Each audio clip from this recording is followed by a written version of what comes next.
প্রথমে যেটা করব, এখন না, আমি যখন চোখ বুঝতে বলবো সবাই চোখ বুঝবেন।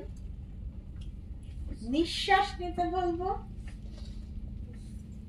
নাক ভরে নিঃশ্বাস নেবেন। এবার সবাই মনে মনে, বা আমি এখানে জোরে জোরে বলবো, তা নাহলে একসঙ্গে হবে না, 1 থেকে 10 গুনবো। আপনারা ওই কাউন্টিং এর উপরেই মনটাকে দেবেন, অন্য কোনো কথা মনে এলে এড়িয়ে যাবেন। কারণ প্রথম প্রথম কষ্ট হবে, হয়তো আমি 10 বার করাবো, প্রথমবার হয়তো পুরো আপনার মনটাই চলে যাচ্ছে অন্যদিকে, এটা ভয় পাওয়ার কিছু নেই, এটা স্বাভাবিক। তারপর যখন ছাড়তে বলবো তখন সেটাকে ছেড়ে দেবেন, আবার শুরু করবেন, এইভাবে 10 বার করবেন।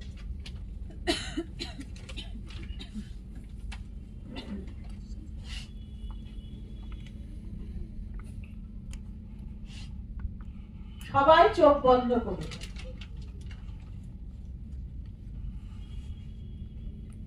এবার প্রাণ ভরে নিঃশ্বাস নিন, ধরে রাখুন, ছাড়বেন না। 1 2 3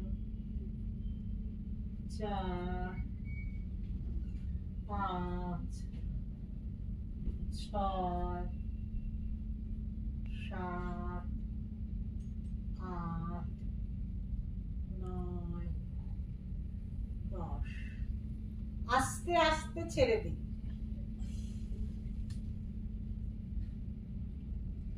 আবার স্টার্ট করুন। প্রাণ ভরে নিঃশ্বাস নিন। 1 2 3 4 5 6 7 8 9 10। ছেড়ে দিন।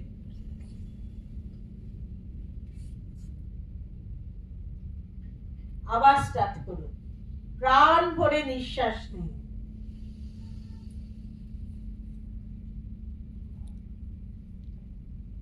1 2 3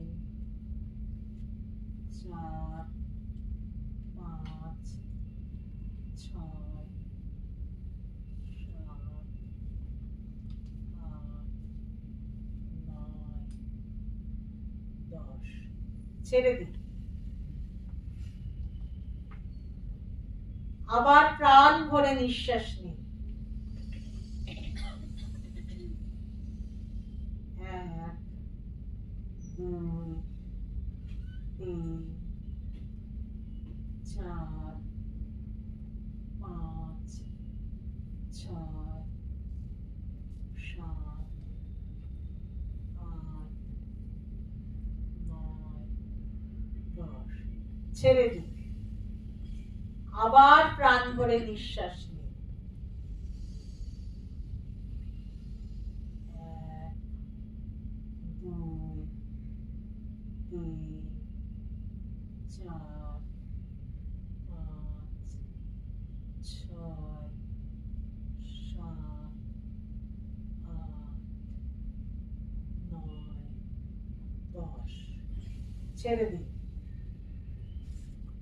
5 বার হলো তো, আর 5 বার করব। প্রাণ ভরে নিঃশ্বাস নিন।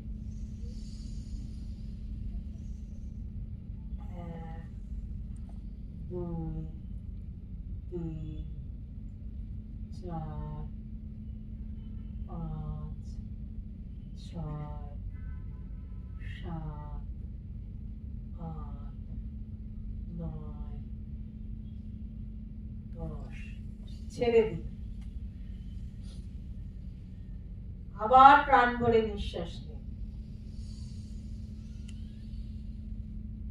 1 2 3 4 5 6 7 8 9 ছেড়ে দিই। আবার প্রাণ ভরে নিঃশ্বাস নিই। 1 2 3 4 5 6 7 8 9 10। ছেড়ে দিই। লাস্ট আরেকবার করাচ্ছি। প্রাণ ভরে নিঃশ্বাস নিই। 1 2 3 4 5 6 7 8 9 10। ছেড়ে দিই। এবার চোখ খুলুন। একটু রিল্যাক্স লাগছে।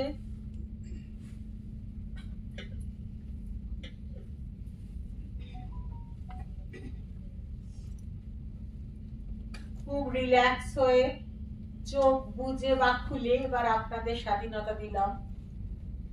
আমি জাস্ট কতগুলো পয়েন্ট বলছি, একটু শুনুন, হয়তো ভালো লাগবে। নিয়েছি শ্লোকগুলো ইংলিশ, বেঙ্গলি, সংস্কৃত 3 ভাবে বলতে গেলে অনেকটা সময়ের দরকার। এটা আমার একটা পেপার যেটা বিদেশে প্রেজেন্ট করেছিলাম অক্সফোর্ডে, সাইকোলজিক্যাল ইমপ্লিকেশনস অফ ভগবদ গীতা। আপনাদের সেটা এখন আমি ডিটেলসে বলছি না, আরেকটু পড়িয়ে বারবারই বলছি, সময় সংকুলান।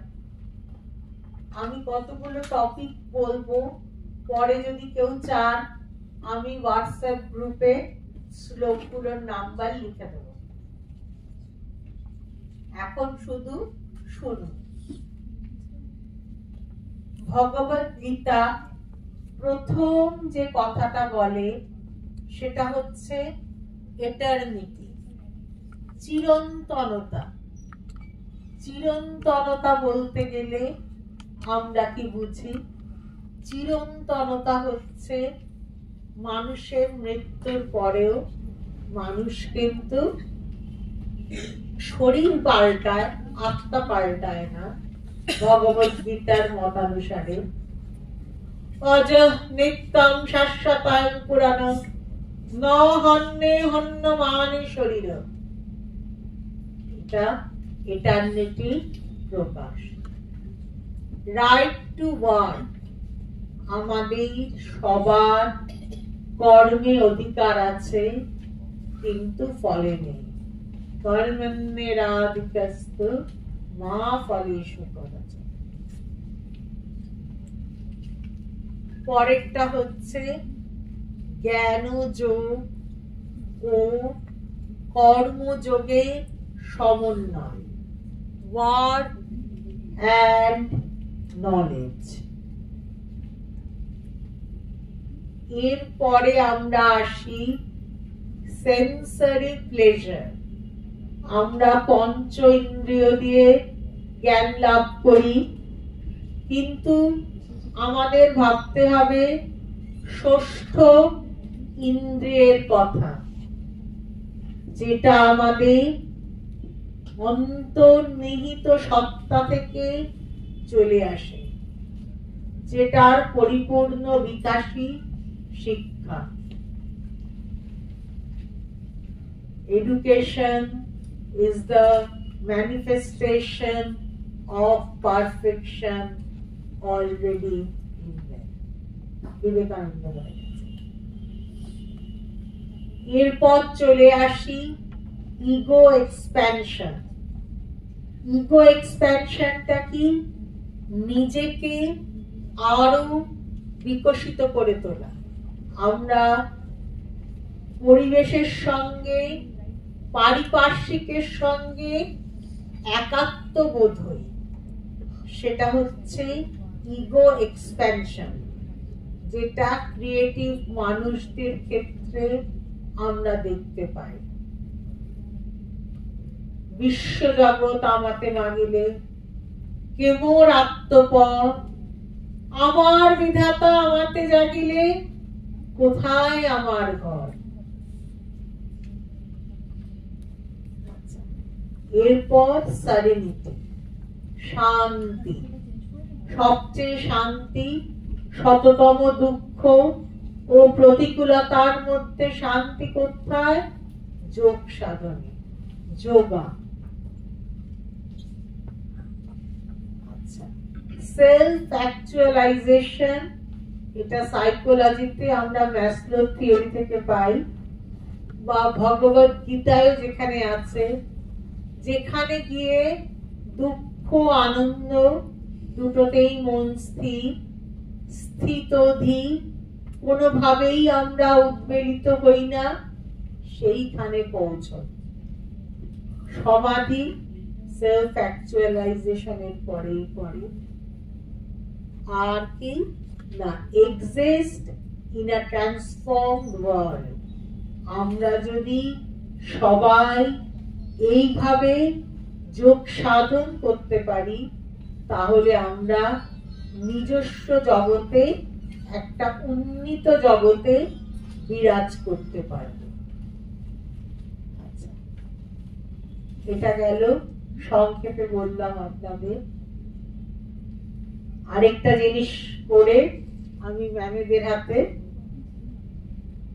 ট্রান্সফার করে দেবো মাই, সেটা হচ্ছে সবাই আবার চোখ বুঝুন, একটা গাইডেড ইমাজারি, যা বলবো সেটা কল্পনা করবেন।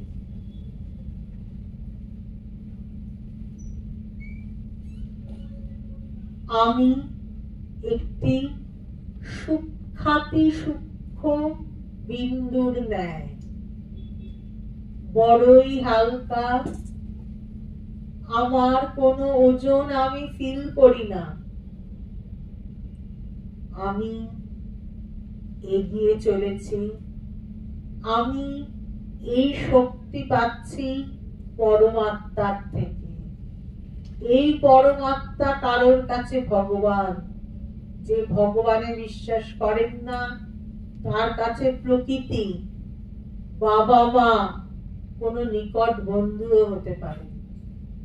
তার শক্তি নিয়ে আমি এগিয়ে চলেছি, সূক্ষ্মাতি সূক্ষ্ম বিন্দুর মতো।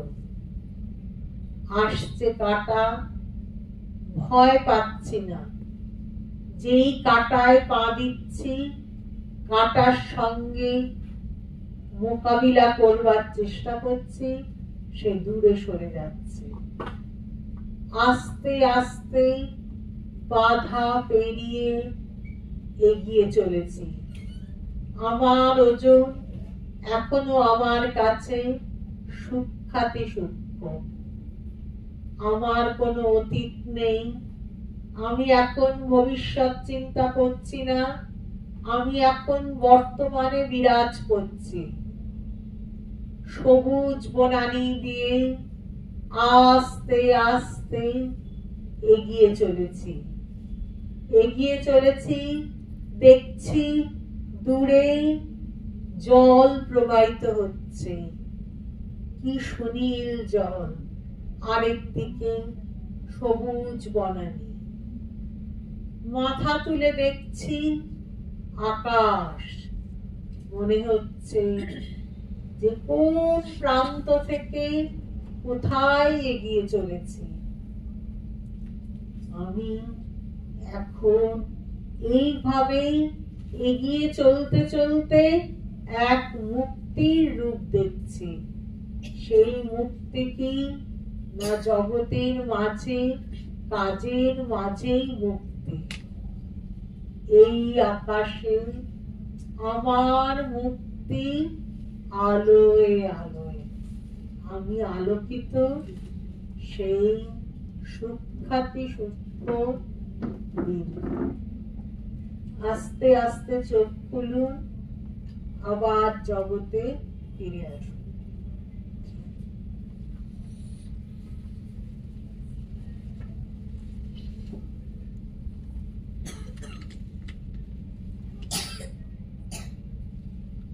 ঠিক আছে, এটাই আমি একটু স্পিরিচুয়াল ইন্ডাকশন নিলাম। এটাকে গাইডেড ইমাজারি বলে। এরকম অনেক ধরনের গাইডেড ইমাজারি আমরা ব্যবহার করতে পারি। তা আজকে আমরা আমার স্পিরিচুয়াল ইন্ডাকশন থিওরি এইটুকুই। এবারে আমি তাহলে পম্পায় গিয়ে এসো, আপনারা অন্য সেশনে এগিয়ে যাচ্ছেন। থিওরিটিক্যাল পার্টে আসবো।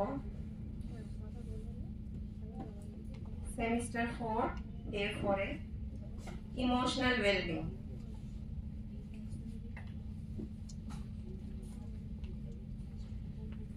আমি অ্যারিস্টটলের একটা কোট দিয়ে শুরু করতে চাই। Anyone can become angry, that is easy, but to be angry with the right person to the right degree at the right time for the right purpose and in the right way, that is not easy. আমরা আধুনিকতার সাথে তাল মিলিয়ে প্রতি মুহূর্তে এগিয়ে চলেছি আমাদের বুদ্ধি যুক্তি দিয়ে আমাদের লক্ষ্য পূরণের দিকে, কিন্তু সবার প্রথমে আমরা সবাই আবেগমূলক প্রাণী। আমাদের ব্যথা লাগলে কষ্ট পাবো না, কিংবা ভালো কিছু হলে আনন্দ হবে না, তা কি হতে পারে? দুঃখ, আনন্দ, উত্তেজনা, হতাশা, ভয়, ভালোবাসা, আশা, এই অনুভূতিগুলো নিয়েই আমাদের সবার সঙ্গে সর্বসময় জড়িয়ে আছে। আমাদের অনুভূতিগুলো আমাদের কোনো কিছু ভালো লাগা বা খারাপ লাগা, কোনো কিছু থেকে দূরে সরে যাওয়া বা কাছে এসে যাওয়া, সবটাই নির্ভর করে আমাদের এই আবেগের উপর। এক কথায় আবেগ হলো আমাদের বেঁচে থাকার রং। ড্যানিয়েল গোলম্যান ইমোশনকে ডিফাইন করতে গিয়ে বলেছেন, it is with the heart that one sees rightly, what is essential is invisible to the eye. স্বাস্থ্যকর এবং ভারসাম্যপূর্ণ মানসিক অবস্থার জন্য আবেগগত সুস্থতা আমাদের প্রচন্ডভাবে প্রয়োজন। প্রথমেই প্রয়োজন নেতিবাচক আবেগগুলোকে দূরে রাখা। রাগ, দুঃখ, ক্ষোভ, এই আবেগগুলোকে নিজেদের জীবনকে নিয়ন্ত্রণ করার অনুমতি না দিয়ে বরং গঠনমূলক পদ্ধতিতে চিনতে এবং পরিচালনা করার ক্ষমতা তৈরি করা। দৃঢ়তা, তৃপ্তি, আত্মসহানুভূতি বা নিজের অনুভূতি ভাগ করে নেওয়া সবটাই আবেগগত সুস্থতার সূচক। এখানে এই স্লাইডে ইন্ডিকেটরস অফ ইমোশনাল ওয়েলবিং এর সবার প্রথমেই যে পয়েন্টটা সেটা হচ্ছে eliminating negative emotions. What are negative emotions? আমাদের রাগ, দুঃখ, ক্ষোভ, অ্যাংজাইটি সবকিছুকে আমাদের নিজের লাইফের উপর কন্ট্রোল না করতে দেওয়া। Resilience, bouncing back from setbacks, learning from experiences. Assertiveness, এক কথায় আমি ডিরেক্টলি কমিউনিকেট করছি উইথ মাই অনেস্টি, মানে আমি যা চাইছি সেটা আমি প্রকাশ করতে পারছি, কিন্তু অন্যকে দুঃখ না দিয়ে in a respectful manner. Containment, আমি যা আছি তাই নিয়ে আমি সন্তুষ্ট। স্ট্রং সাপোর্ট নেটওয়ার্ক, কার সঙ্গে? রিয়েল লাইফ নেটওয়ার্ক, কিন্তু ভার্চুয়াল নয়। আমার পরিবার, আমার বন্ধু বান্ধব, আমার কলিগ, সব মিলিয়ে আমার কাছের মানুষের সঙ্গে। Relaxation skill, breathing, meditation, muscle relaxation দ্বারা রিল্যাক্সেশন স্কিল প্রমোট করা। ওপেন কমিউনিকেশন, ট্রাস্টেড পারসন যারা আমার চারপাশে তার সঙ্গে আমি ওপেনলি কমিউনিকেট করছি। শেয়ারিং ফিলিংস, ওপেনলি কমিউনিকেট করছি, আমার ফিলিংস শেয়ার করে সেটা পজিটিভও হতে পারে, নেগেটিভও হতে পারে, কিন্তু আমি আমার দুঃখটা প্রকাশ করছি, ভালো লাগাটাও প্রকাশ করছি। সেলফ কম্প্যাশন, নিজেকে কাইন্ডনেসের সঙ্গে ট্রিট করা, নিজেকে ভালোবাসা। হতেই পারে যে আমি অনেক জায়গায় ব্যর্থ হলাম, কিন্তু আমি যে ওয়ার্থলেস এই ভাবনাটা যাতে না আসে। এবং লাস্টলি সেন্স অফ পারপাস, আমার লাইফে একটা মিনিংফুল পারপাস থাকা, উদ্দেশ্য থাকা প্রচন্ড ভাবে প্রয়োজনীয়, যাতে কিনা আমি লাইফের একটা ডিরেকশন খুঁজে পাই। আমাকে তো চলতে হবে। এবার আমি ইমোশনাল মেজারমেন্টের দিকে আসব। মূল্যায়নের জন্য প্রথমেই কি করতে হবে, চিহ্নিত করতে হবে আমাকে কোন আবেগ পরিমাপ করতে হবে, তারপর স্কেল নির্বাচন। ব্যক্তির আবেগ সঠিকভাবে বুঝতে স্কেলের প্রতিটি পয়েন্টের বর্ণনা প্রদান, স্কেলের বিন্দু নির্বাচন করে ব্যক্তির বর্তমান মেজাজকে রেট করা, অর্থাৎ সেই ব্যক্তি সেই মুহূর্তে কেমন অনুভব করছে। আবেগ আমাদের বিভিন্ন পরিস্থিতিতে বিভিন্ন রকম হতে পারে, তাই সময়ের সাথে সাথে আবার সেই আবেগকে পরিমাপ করা। মেজারিং ইমোশনাল স্টেটস এ সবার প্রথমেই যেটা বললাম, আমি কি ইমোশনস আইডেন্টিফাই করব, হ্যাপিনেস, স্যাডনেস, রাগ, দুঃখ, অ্যাঙ্গার, ফিয়ার, এক্সাইটমেন্ট, সেটাকে আগে সিলেকশন করা, আইডেন্টিফাই করা। সিলেক্টিং আ মেজারমেন্ট স্কেল, অনেকগুলো মেজারমেন্ট স্কেল হবে। একটু বলে রাখি, এগুলো সব থিওরিটিক্যাল বই যখন আপনারা পাবেন সব ডিটেইলে লেখা থাকবে। ওকে, এখন জাস্ট পয়েন্টগুলো একটু নোট করলেও করতে পারেন। ওকে, নিউমেরিক্যাল স্কেলস যেরকম রেটিং থাকে 1 to 10, Likert scale, visual analog scale. Defining anchors or descriptors, description মানে যদি রেটিং স্কেল 1 to 10 থাকে তাহলে 10 এক্সট্রিমলি হ্যাপি হতে পারে, সেখানে 1 extremely sadness. Okay, access current mood মানে current state A what is my mood, how I am feeling at this moment.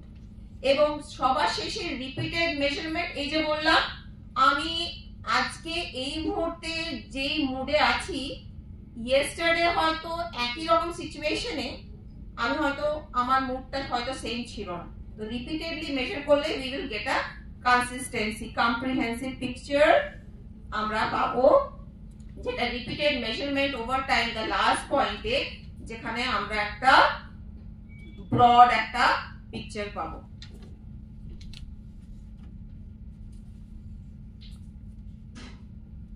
আমাদের আবেগ পরিমাপ করার কয়েকটি পদ্ধতি হলো সেলফ রিপোর্ট স্কেল, শারীরবৃত্তীয় পরিমাপ, আমাদের ঘুমকে মনিটর করা, আমাদের সারাদিনে যা কাজকর্ম করছি সেটাকে মনিটর করা, আচরণগত পর্যবেক্ষণ।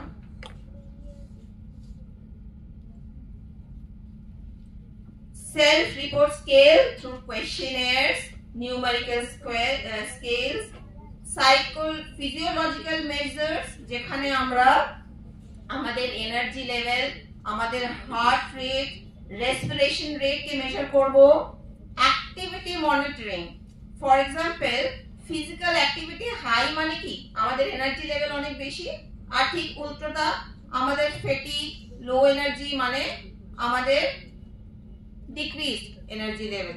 Slip monitoring through sleep tracking devices, sleep diaries, এর মাধ্যমে আমরা স্লিপকে মনিটর করছি। বিহেভিয়ারাল অবজারভেশন কি কি দিয়ে, নন ভার্বাল কিউজ দিয়ে, ফেশিয়াল এক্সপ্রেশন দিয়ে আমরা বিহেভিয়ারাল অবজারভেশনস করছি, এনার্জি লেভেল কার কতটা। কনটেক্সচুয়াল অ্যাসেসমেন্ট, সেখানে আমাদের এনার্জি কি করে অন্যকে ইনফ্লুয়েন্স করছে। কম্বিনেশনস অফ মেথড, যেরকম এই সব self report scales, physiological measures, behavioural observations এর দ্বারা অনেকগুলো পদ্ধতিকে একসঙ্গে নিয়ে যখন আমরা মেজার করছি তখন আমরা একটা কম্প্রিহেনসিভ রিপোর্ট পাচ্ছি।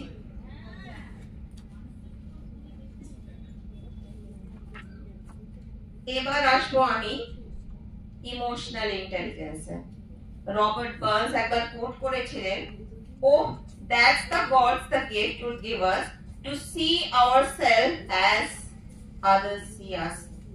ইমোশনাল ইন্টেলিজেন্স বা প্রজ্ঞামূলক বুদ্ধি বলতে বোঝায় নিজের আবেগকে চেনা, বোঝা, পরিচালনা করার পাশাপাশি অপরের আবেগকে চেনা, বোঝা এবং প্রভাবিত করার ক্ষমতা। আমাদের ইমোশনাল ইন্টেলিজেন্স মূলত 4টি উপাদান দিয়ে গঠিত: আত্মসচেতনতা, স্বনিয়ন্ত্রণ, সামাজিক সচেতনতা এবং সম্পর্ক ব্যবস্থাপনা।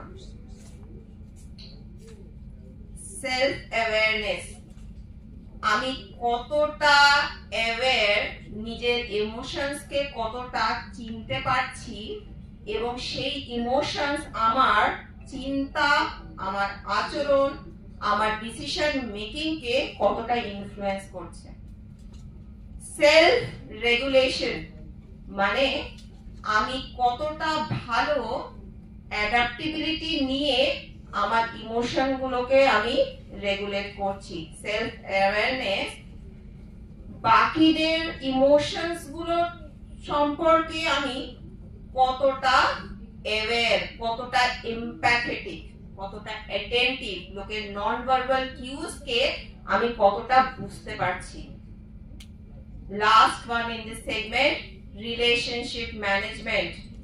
আমি যত ভালো মানুষের ইমোশনস কে বুঝতে পারবো ততটাই ভালো আমি রিলেশনশিপ ম্যানেজ করতে পারবো, কনফ্লিক্ট রেজলিউশনে সক্ষম হব।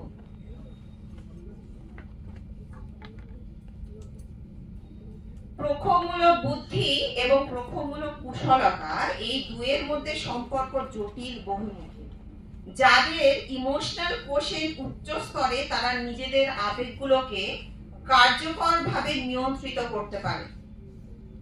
সচেতনতা এবং স্বগ্রহণযোগ্যতা কে উৎসাহিত না করে যা আবেগকে সুস্থ রাখার গুরুত্বপূর্ণ উপাদান। অর্থপূর্ণ সামাজিক সংযোগ এবং সহায়ক সম্পর্কগুলোকে অবদান রাখে। তারা যারা ইমোশনালি হাই ইকিউ যাদের, তারা কার্যকরভাবে যোগাযোগ স্থাপনে এবং দ্বন্দ্ব সমাধানে অনেক অনেক বেশি দক্ষ।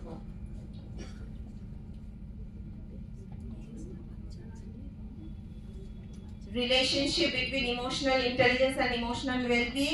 সবার প্রথমে ইমোশনাল রেগুলেশন, কতটা এফেক্টিভলি আমি আমার ইমোশনস কে রেগুলেট করতে পারছি, কতটা অ্যাডভার্স সিচুয়েশন থেকে নিজেকে সামাল দিতে পারছি, কতটা চ্যালেঞ্জিং সার্কামস্টেন্সেস এর সঙ্গে আমি নিজের সঙ্গে চ্যালেঞ্জিং সিচুয়েশনের ব্যালেন্স রাখতে পারছি। Self awareness and self acceptance, অবশ্যই আমি নিজে কি, নিজেকে জানা। এই যে তিন্নি ম্যাডাম যখন ডিসক্রাইব করছিলেন আর্ট থেরাপির মাধ্যমে, তখন অনেকেই ম্যাক্সিমাম মানে 99%ই বলছিলেন যে হ্যাঁ মিলে গেছে না। তো এই যে এটাও একটা ওয়ে টু নো ওয়ানসেলফ। তো নিজেকে যত বেশি আমি নিজের সম্পর্কে অ্যাওয়্যার থাকবো, তত বেশি কিন্তু আমি জানবো আমার মেরিটস গুলো, আমার ডিমেরিটস গুলো, আমার কোথায় ঘাটতি আছে, কোথায় কি গুণ আছে। এবং তার থেকেও বেশি বড়, অনেক সময় আমি আমার ত্রুটিগুলোকে অ্যাকসেপ্ট করতে পারি না। তো এখানে যারা হাইলি ইমোশনালি ইন্টেলিজেন্ট, তারা কিন্তু সেই খামতি ঘাটতিগুলো অ্যাকসেপ্ট করে নেয় এবং সেখান থেকে কোথা থেকে সেই ডিমেরিটস এর মধ্যে থেকে আমি কি করে কতটা ভালো করতে পারি আর কি, সেই ক্যাপাসিটি অনুসারে সেখানে তারা এগিয়ে যায়। এমপ্যাথি এবং সোশ্যাল কানেকশন, অবশ্যই আমি এমপ্যাথাইজ যদি না হই মানুষের সঙ্গে, তাহলে কিন্তু আমার সোশ্যাল কানেক্টিভিটি হবে না। মানুষের দুঃখ, আহারে বেচারারে কি হয়ে গেল, আমার খুব খারাপ লাগে, সেটার থেকে বড় আমার মনে হয় তোমার যদি আঘাত লাগে চোটটা আমিও অনুভব করবো, দ্যাট ইজ এমপ্যাথি। তো এরকম হলে কিন্তু মানুষের কানেক্টিভিটি গুলো বাড়বে এবং ultimately it will lead to life satisfaction. Effective communication and conflict resolution, অবশ্যই কনফ্লিক্ট রেজলিউশন। অনেক সময় অনেক রকম ডিসকাশনস হয়, মানুষের মধ্যে অনেক রকম কথাবার্তা হয়, আমরা ডিসএগ্রি করি, তারপরে কথা বলাই বন্ধ করে দিই, এরকম অনেক ছোটখাটো সিচুয়েশনস হয়। তো we should come to a point and let's agree to disagree, but we must talk, কথা বলতে হবে। অনেক সময় অনেক সম্পর্ক অনেক খারাপের দিকে চলে যায় যখন আমরা প্রকাশ করি না, আমার কি বক্তব্য সেটা আমি বলি না। অ্যাজাম্পশনে অনেকটা চলে যায়, ভুল বোঝাবুঝির অনেক স্কোপ বেড়ে যায় এই ক্ষেত্রে। অ্যাডাপ্টেবিলিটি এন্ড রেজিলিয়েন্স, অবশ্যই অ্যাডভার্স সিচুয়েশনের সঙ্গে আমি যতটা অ্যাডাপটিভ হতে পারবো, ততটাই ফ্লেক্সিবল হতে পারবো, রিসোর্সফুল হতে পারবো, আমি আমার সেটব্যাকস থেকে বাউন্স ব্যাক করতে পারবো to maintain a good emotional wellbeing. দীর্ঘস্থায়ী পীড়ন, অস্বাস্থ্যকর জীবনযাত্রার অভ্যাস, অন্যদের সঙ্গে টানাপোড়েন সম্পর্ক, অবাস্তব প্রত্যাশা সবটাই আনতে পারে আমাদের ইমোশনাল ওয়েলবিং এর উপর নেতিবাচক প্রভাব। তাই এই নেতিবাচক প্রভাবকে দূরে রাখতে আমাদের জীবনে আনতে হবে অর্থপূর্ণ ক্রিয়াকলাপ এবং স্বাস্থ্যকর অভ্যাস। চ্যালেঞ্জেস কি কি হতে পারে ইমোশনাল ওয়েলবিং এ? সবার প্রথমেই স্ট্রেস ট্রমা কিভাবে হয়, loss of job, loss of loved one, broken family, divorce, experiencing any violence, accidents, sexual abuse, natural disaster. Unhealthy lifestyle হতে পারে, unhealthy lifestyle, bad food, bad sleep, no exercise, no good habits, no hobbies. Poor communication, conflicts, অবশ্যই আমার realistic বন্ধু না থাকলে যা হবে আমি প্রকাশ করতে পারছি না, সবকিছু সোশ্যাল মিডিয়ায় ছেড়ে দিলাম, অনলাইন দুটো কমেন্টস পেয়ে গেলাম, লাইক পেয়ে গেলাম, that actually in reality doesn't work. We need real friends, no friends leading to zero sharing. Unrealistic expectations, my dream greater than my abilities. আমার যতটা যোগ্যতা তার থেকে বেশি যদি আমি স্বপ্ন দেখি এবং সেগুলো পূরণ করার চেষ্টা করি, হবে না, leading to stress, frustration, finally challenging emotional well-being.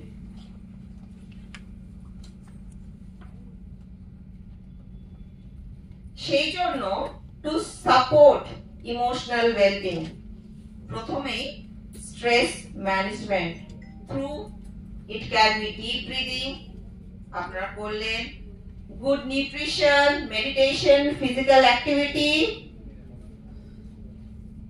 connectivity with others. Relaxation techniques can be massage, meditation, yoga, aromatherapy, art therapy, music therapy, guided imagery যেটা বললেন তিনিদি এখনি, mindfulness meditation। আরেকটা ইম্পর্টেন্ট পয়েন্ট এর মধ্যে রিপিটেটিভ প্রেয়ার অফ গ্র্যাটিটিউড, মানে thank you যাকেই আপনি মানেন for this life I am having. Healthy habits, ভালো ঘুম, গুড স্লিপ, ভালো খাবার, good food, staying hydrated, already নিউট্রিশনের ম্যাম বলে গেছেন ফিজিক্যাল পার্টে, উইথ ফিজিক্যাল অ্যাক্টিভিটিস।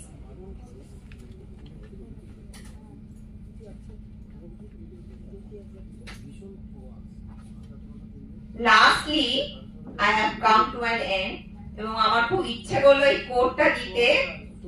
WEX এর সবাই জানেন, চেনেন ওনাকে, famous poet. There are no strangers here, only friends you haven't yet met. আমাদের আশেপাশে আমাদের মানুষজন আমাদের কিভাবে দেখবেন, কিভাবে প্রত্যক্ষণ করবেন, তা নির্ভর করে আবেগের দ্বারা নিয়ন্ত্রিত আমার আচরণ। সেই আচরণ সামাজিকভাবে গ্রহণযোগ্য হলেই তবেই কিন্তু আমরা সেই অজানা ভিড়ে খুঁজে পাবো আমাদের আনন্দ বেদনা বুঝে নেওয়ার মানুষকে, কারণ একাকী বেঁচে থাকা হলো বেদনা। Thank you all. Any questions? You are most welcome.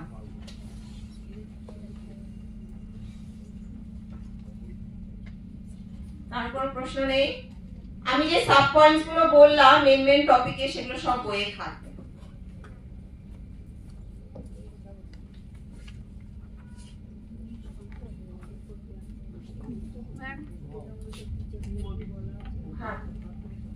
Complain বলবো কিনা জানি না, মানে আমি অ্যাজ আ সাজেশন লিখলাম বসে এখন। মানে এই সেশন হওয়ার পর আমার কালকের পরে খুব মনে হয়েছে ক্লাস 12 এর প্র্যাকটিক্যালটা একটু কেমন যেন, ঠিক আছে? সেই দিক থেকে আজকের সেশনের পর মানে আমি যেটা বলতে চাইছি ক্লিয়ার হচ্ছে যে আমাদের স্টুডেন্টদের মধ্যে যেহেতু আমরা এখানে ইমোশনাল আর স্পিরিচুয়াল ওয়েলবিং পড়বো, তো এই রিলেটেড বারবারই যদি আমরা বলছি meditation, yoga, breathing exercise, art therapy, এগুলো কেন প্র্যাকটিক্যাল হিসেবে আমরা ইনক্লুড করছি না? কেননা এগুলো করানোর জন্য আপনাদের কিছু করাতে হবে। হ্যাঁ, আমরা এবং যদি এটার জন্য না মানে এখনই যদি এই লেভেলে ক্লাস 2 লেভেলেই যদি এই থেরাপিস গুলো ইনক্লুড করা হয়, করাবেটাকে আপনারা তো না, আমি এত ডিটেলসে বলছি না, অ্যাটলিস্ট ব্রিদিং এক্সারসাইজ গুলো মানে আমরা শিখলাম, সেখান থেকে ওদের শেখালাম, এটা তো ওরা নিজেদের ইমোশনাল আর স্পিরিচুয়াল দিক থেকে মানে কিছু কিছু যাতে। হ্যাঁ, ব্রিদিং এক্সারসাইজ প্র্যাকটিক্যাল বেসড হিসেবে নয়, এটা যেহেতু আমরা প্র্যাকটিক্যাল রাখিনি, আমরা প্রজেক্ট বেসড সাবজেক্ট রেখেছি এটাকে। এটা আপনারা ক্লাসের সেশনের মধ্যে রাখতেই পারেন একটা ক্লাস। তারপর যদি এরকম কিছু থাকতো, কারণ হ্যাঁ এটা কেন না ওরা যখন করবে তখনই তো ওরা ডিফারেন্সটা বুঝতে পারবে। ওদের মধ্যে বাচ্চাদের মধ্যে অ্যাঙ্গার ইস্যু, বাবা মাকে না মানা, কারো কথা না শোনা, এখানে দেখলাম অ্যাঙ্গার ম্যানেজমেন্ট বা ইস্যু এগুলো আছে, তো এইগুলো এমন কিছু টেকনিক যদি প্র্যাকটিক্যাল হিসেবে ওদের শেখানো যেত। প্র্যাকটিক্যাল হিসেবে শেখানো লিটারালি পসিবল নয়, বিকজ আপনারাই তো শেখাবেন, আপনাদেরকে আরো ডিটেইলিং ট্রেনিংটা দরকার। মানে এটা তো আর এই নয় যে মানে জাস্ট ডিপ ব্রিদিং করান, এটা একটা প্রপার ওয়ে আছে, টাইমের একটা ব্যাপার আছে, তাই না? 11 তো অ্যারোবিক সেটা সেটা আমি বলছিলাম এই স্পিরিচুয়াল আর এই হ্যাঁ, কিন্তু ওটা স্পিরিচুয়াল আর ইমোশনালের কানেকশন দিলে খুব ভালো হতো কিছু। মানে আপনারাই যদি আমাদের ট্রেনিং দেন তাহলে তো আমরা শিখবো না। খুব মানে আজকের এটা খুব ভালো লাগলো। এই তো তিন্নি ম্যাডাম তো মানে আপনাদের ট্রেনিংই তো দিলেন আর্ট থেরাপির মাধ্যমে, মানে কিভাবে করতে হবে, মানে এই জিনিসটাই অ্যাকচুয়ালি তিন্নি ম্যাডাম যেভাবে যতটা এক্সপার্টিস, আমরা কিংবা আপনারা তো মানে we have to train ourselves also that deep, otherwise it is not possible, because এটার মধ্যে ইন্টারপ্রিটেশন, একদম প্রপার ইন্টারপ্রিটেশন তিন্নি ম্যাম যেরকম করে দিতে পেরেছেন, সেটা তো আপনি শুনলেন আপনার ইন্টারপ্রিটেশন, কিন্তু আপনাকে দ্যাটস আ লং প্রসেস, আপনাকে রীতিমতো সেটা নিয়ে তো কোর্স করতে হবে, সেটা তো লিটারালি মেয়েদেরকে আবার সেটা বোঝা মানে লিটারালি এটা ইমপ্র্যাকটিক্যাল। কিন্তু একটা ক্লাস হিসেবে পড়াই যেতে পারে। ডিপ ব্রিদিং যেরকম আমরা অনেকের হ্যাবিটের মধ্যে আছে, আমরা অনেকেই আমাদের মধ্যে তো অনেকেই যোগা তো করি, যোগা ক্লাসেও যাই, তো ওখান থেকেও শিখে কিছুটা মানে হালকা মানে প্র্যাকটিক্যাল বেস করা মানে কি একটা পরীক্ষার মতন হয়ে গেলে ব্যাপারটা অন্যরকম মেজারিং হয়ে যাবে না, সেই জন্য আমরা রাখি এটাকে, আমরা পুরোপুরি সেই জন্য আর কি প্রজেক্ট বেস রেখেছি আর কি, যাতে মেন উদ্দেশ্য কি বলুন তো, নতুন সাবজেক্ট এবং একটা ইন্টারেস্টিং ব্যাপার না হলে, খুব যদি কমপ্লিকেটেড হয়ে যায় না তখন স্টুডেন্টসরা নিতে চাইবে না। মেন ফোকাসটা সবচেয়ে বেশি স্টুডেন্টদের কি থাকে, কোন সাবজেক্টে কত মার্কস ওঠে, এটা একদম বেস। আমি নিউট্রিশন, অনেকেই তো নিউট্রিশনের টিচার আছে, আমি নিউট্রিশন নেবো, নিউট্রিশন তো 100 এ 100 স্কোর হচ্ছে, আমি নিউট্রিশন, হ্যাঁ আপনি নিজে নিউট্রিশন, এভাবে স্টুডেন্টসরা আসে, তো প্র্যাকটিক্যাল বেস এটা খুব মেন প্র্যাকটিক্যাল বেস সাবজেক্ট তো আমি তো এই একটা সায়েন্স অফ ওয়েলবিং সাবজেক্টটাকে প্রমোট করাটা শুরু থেকেই যদি ওরে বাবা সিলেবাসে এগুলো আছে, ম্যামরাই ওরে বাবা সব ফাইন্যান্সের পার্ট কি করে পড়াবো, আপনাদের মধ্যে অনেকেই আছে, কিন্তু কালকে ইয়েস্টারডে ক্লাসের সেশনের পরে কিছুটা তো রিল্যাক্স হয়েছেন যে হ্যাঁ পেরে যাবো, তাই না? তো এইভাবেই তো আমাদেরকে শুরু করতে হবে, মানে প্রমোট হলে ভালো লাগলে তারপরে একটু একটু করে ওই এক্সারসাইজ, যারা কোনোদিন এক্সারসাইজ করেনি তাদেরকে এক্সারসাইজ স্টার্ট করতে গেলে একটু ওয়ার্ক করুন আগে, ওকে হয়ে গেল, তারপর সময়টা একটু বাড়ান, তারপরে একটু এক্সারসাইজের ধরনটা পাল্টান, তারপরে হেভি এক্সারসাইজ, এভাবে তো এক step, one step, two step করে তো আমাদের এগোতে হবে। সবে তো শুরু, সবে চলতে শুরু করেছি আমরা সবাই, আস্তে আস্তে এটা চলবো, যখন কিছু কিছু ইমপ্লিমেন্টেশন, কিছু কিছু চেঞ্জেস, এনহ্যান্সমেন্ট সব হবে। আকর্ষণীয় একটা বিষয়ের মধ্যে দিয়ে আজকে দিনটা শুরু হয়েছিল, সেখান থেকে আমি মানে I'm going to end the session, মানে আমার এইটার মধ্যে দিয়ে আমার সেশন আজ মানে 4 দিনের পড়াশোনা করার সেশন শেষ হবে, কিন্তু এই সেশন আমার সেশনটাই হলো সবচেয়ে গুরুগম্ভীর এবং গভীর। হ্যাঁ মানে এমন একটা বিষয় নিয়ে আমি আলোচনা করতে চলেছি, সেটা নিয়েই পড়াশোনা একদমই নয়, কিন্তু সেখানটা আমরা এই সাবজেক্টে সুবাদে ঘেঁটেছি এবং এই সাবজেক্টটাকে সিলেবাসটা তৈরি করতে গিয়ে এটাকে তো এটা one of the important paradigm of social wellbeing, spiritual wellbeing. এটার জন্য আমাদের সবচেয়ে আগে যেটা আমাকে স্মরণ করিয়ে দিতে হবে সেটা হচ্ছে এই স্পিরিচুয়ালিটি কিন্তু এর সাথে ধর্মের কোনো সংস্পর্শ নেই।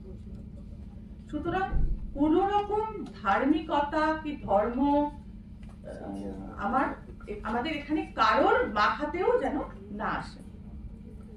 এমনকি হিউম্যানিটিস বলে যে কথাটা আছে, আমি সেটাকেও সরাসরি সংযুক্ত করছি না। আছে, সবটাই হিউম্যানিটিস, কিন্তু সে যাই করি না কেন সবকিছুর মধ্যেই তো হিউম্যানিটিস আছে, কারণ আমরা পড়াশোনা তো হিউম্যান বিংরাই করে থাকি।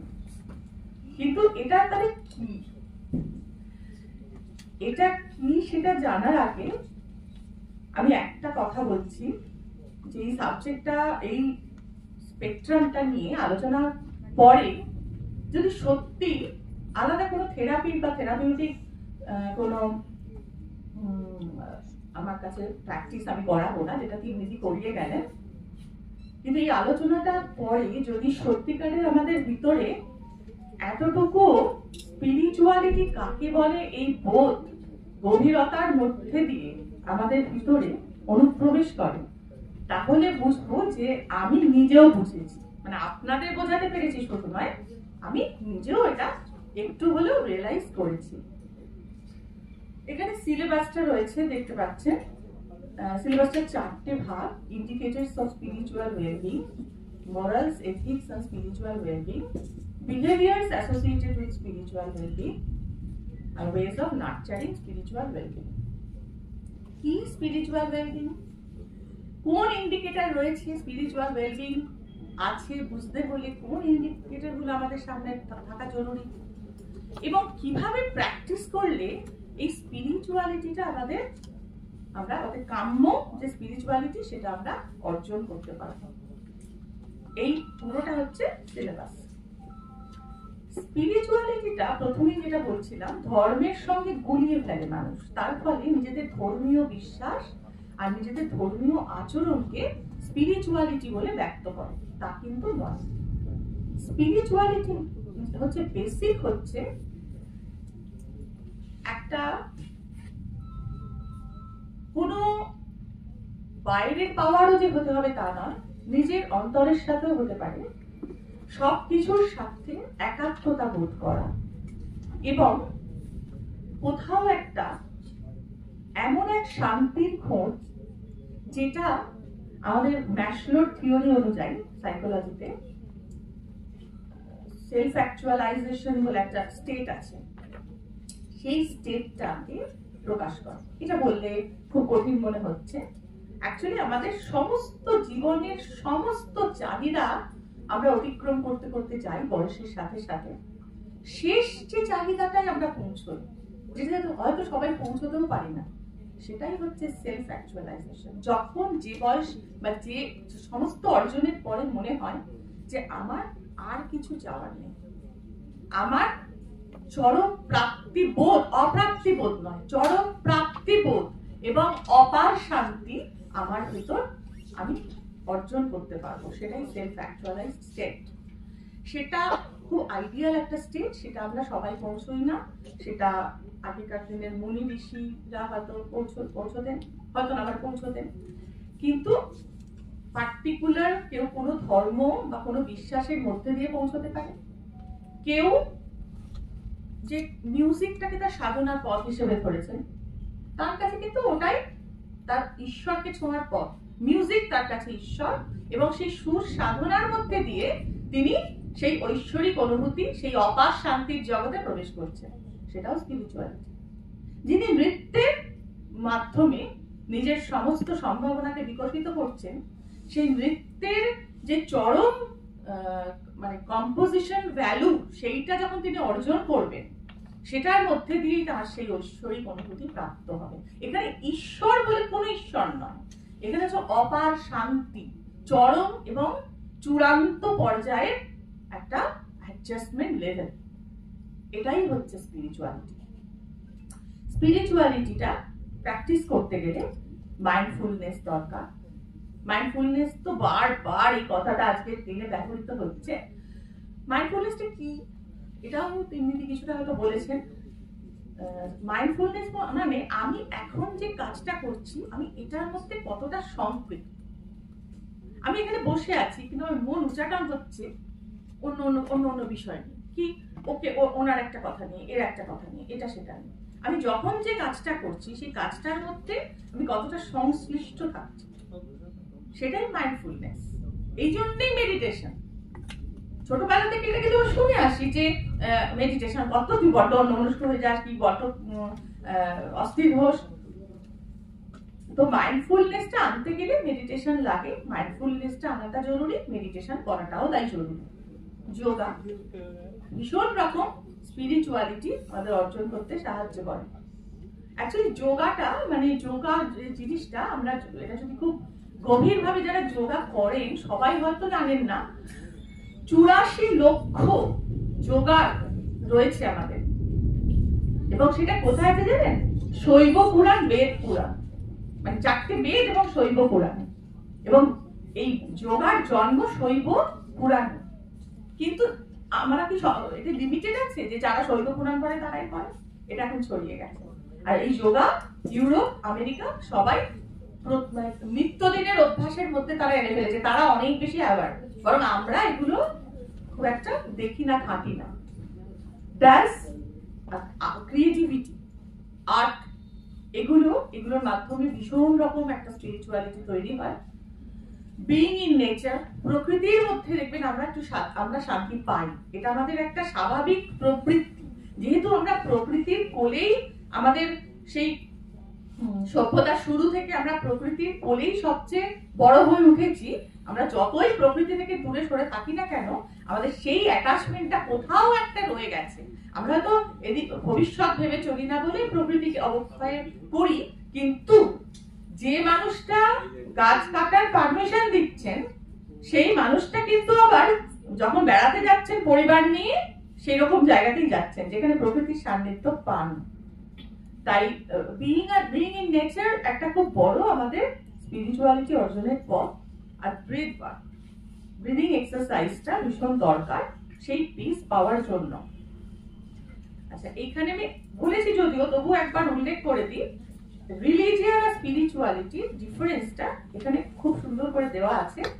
সেটা হচ্ছে রিলিজিয়ান মানে একটা অবশ্যই কিছু স্ট্রিক্ট রুল, কিছু স্ট্রিক্ট বিশ্বাস, একটা পার্টিকুলার কমিউনিটি যে রিলিজিয়ানটা মানে। কিন্তু স্পিরিচুয়ালিটি এটা অপার ব্যক্তিগত শান্তি এবং জীবনের আসল যে উদ্দেশ্য, সেই উদ্দেশ্যটাই স্পিরিচুয়ালিটি। এখানে কোনো আলাদা বিশেষ কোনো বিলিফ, বিশেষ কোনো ধর্মাচরণ, বিশেষ কোনো মানে কি বলবো কোন রকম রিচুয়ালস এগুলো মানার দরকার পড়ে না।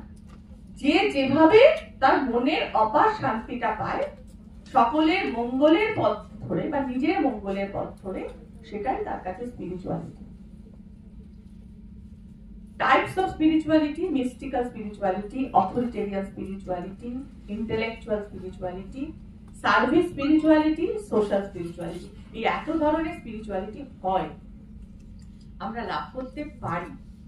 হ্যাঁ, মানে আমাদের জীবনটা তো অনেকগুলো ক্ষেত্রে ভাগ করা, প্রত্যেক ক্ষেত্রেই কিন্তু আমরা এই আধ্যাত্মিকতার স্মরণ নিতে পারি। সেই আধ্যাত্মিকতা বোধ তৈরি হতে পারে যে কর্মক্ষেত্র মানে তো অশান্তির জায়গা, এখানেই আমাদের আলাদা কিছু না, বাড়িতে গিয়ে আমি স্পিরিচুয়ালিটি প্র্যাকটিস করে নেব না। কর্মক্ষেত্রেও কেউ কেউ আছেন যে তার কর্মে যে বিশেষ কাজটা তিনি করছেন, তার মধ্যে তিনি যে শান্তি পাচ্ছেন বা সেটার সঙ্গে তিনি যে অ্যাডজাস্টেড, সেটা অন্যরা দেখে মানে অবাক বিস্মিত হন।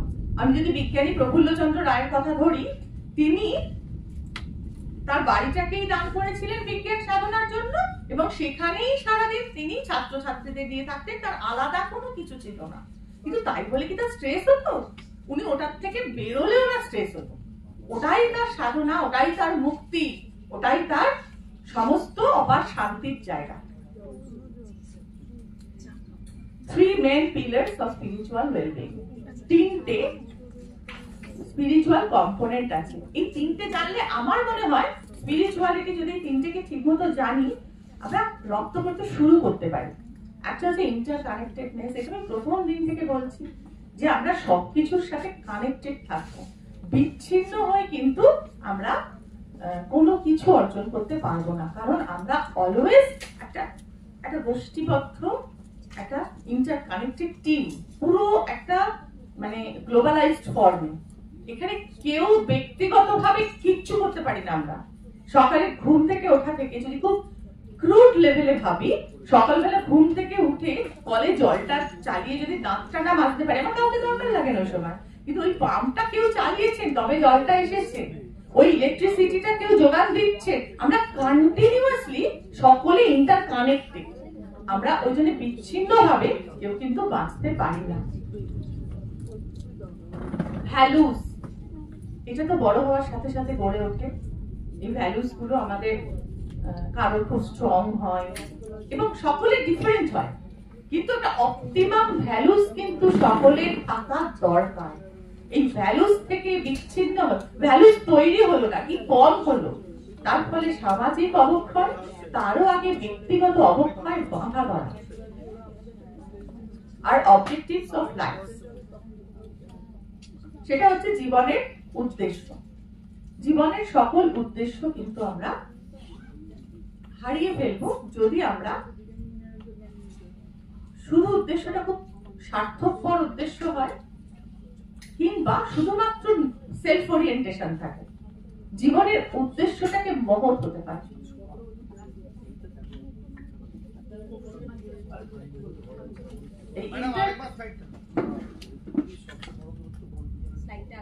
আগেরটা